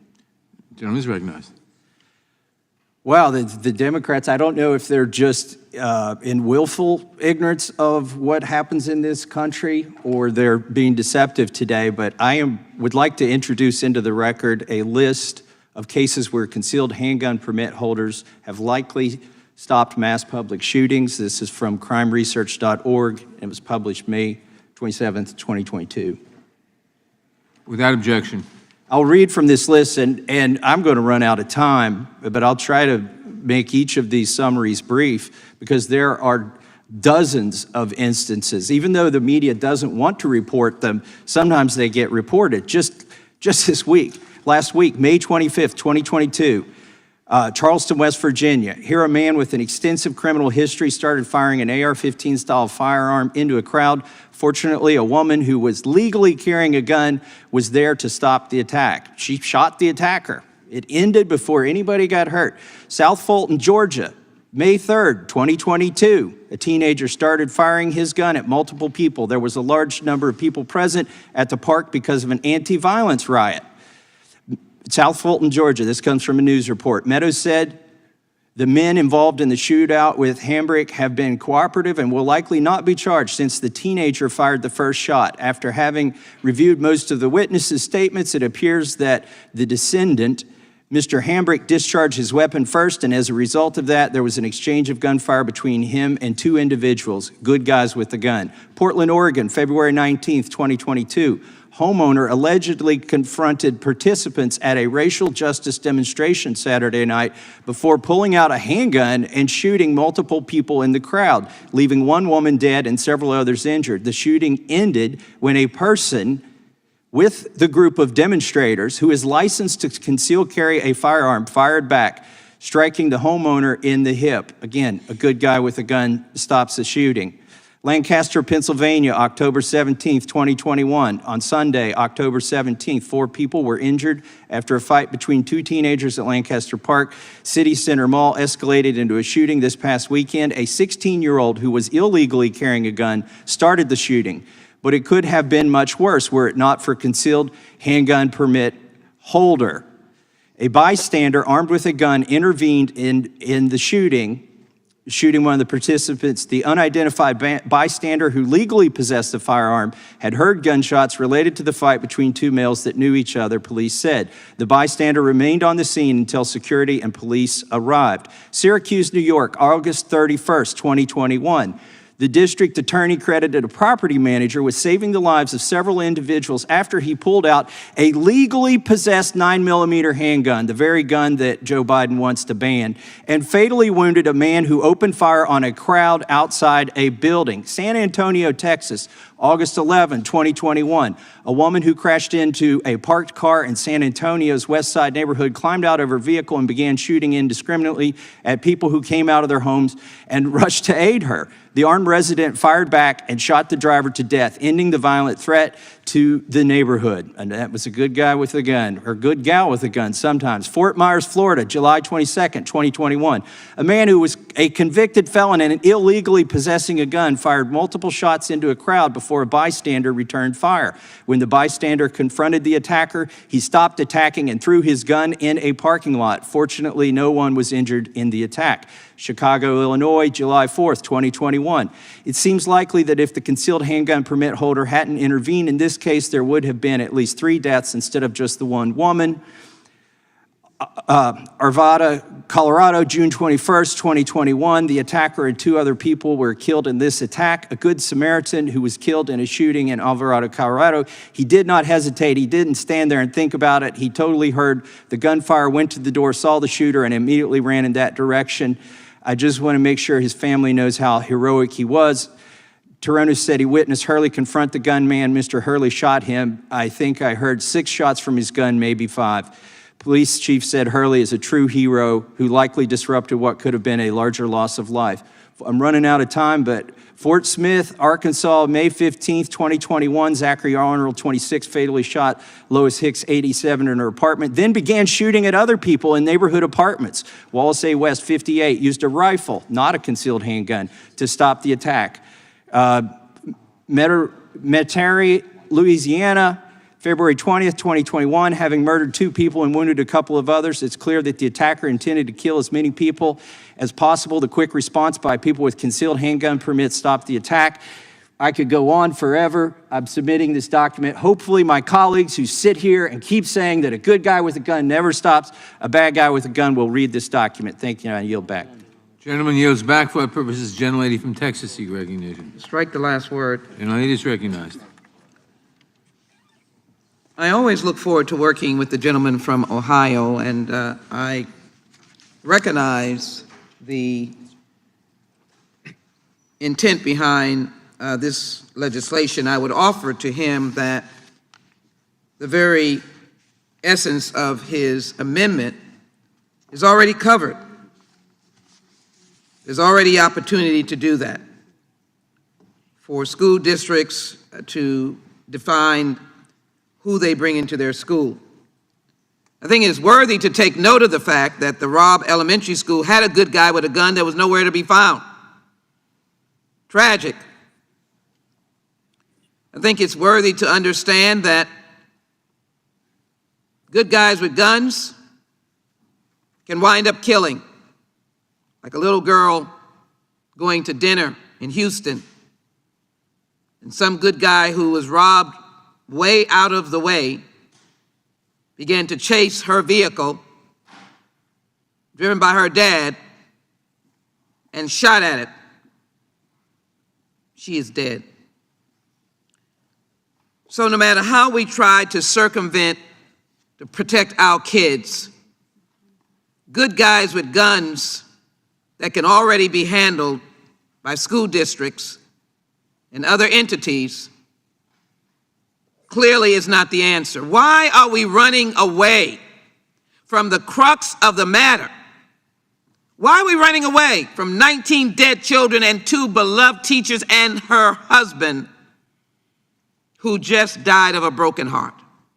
Why are we running away from Buffalo, white supremacists, hatefulness, and a good guy with a gun, which has been mentioned? But there was body armor and an automatic weapon. Why are we running away from this style weapon as being unnecessary on the streets of America? Why are we running away from bump stocks that helped kill 59 in Las Vegas? Why are we running away? Or am I to not be concerned about my officers, HPD? This is the real ghost gun that shot my police officers in Houston. Why are we running away from this? I appreciate the gentleman's effort. You'll hear me again.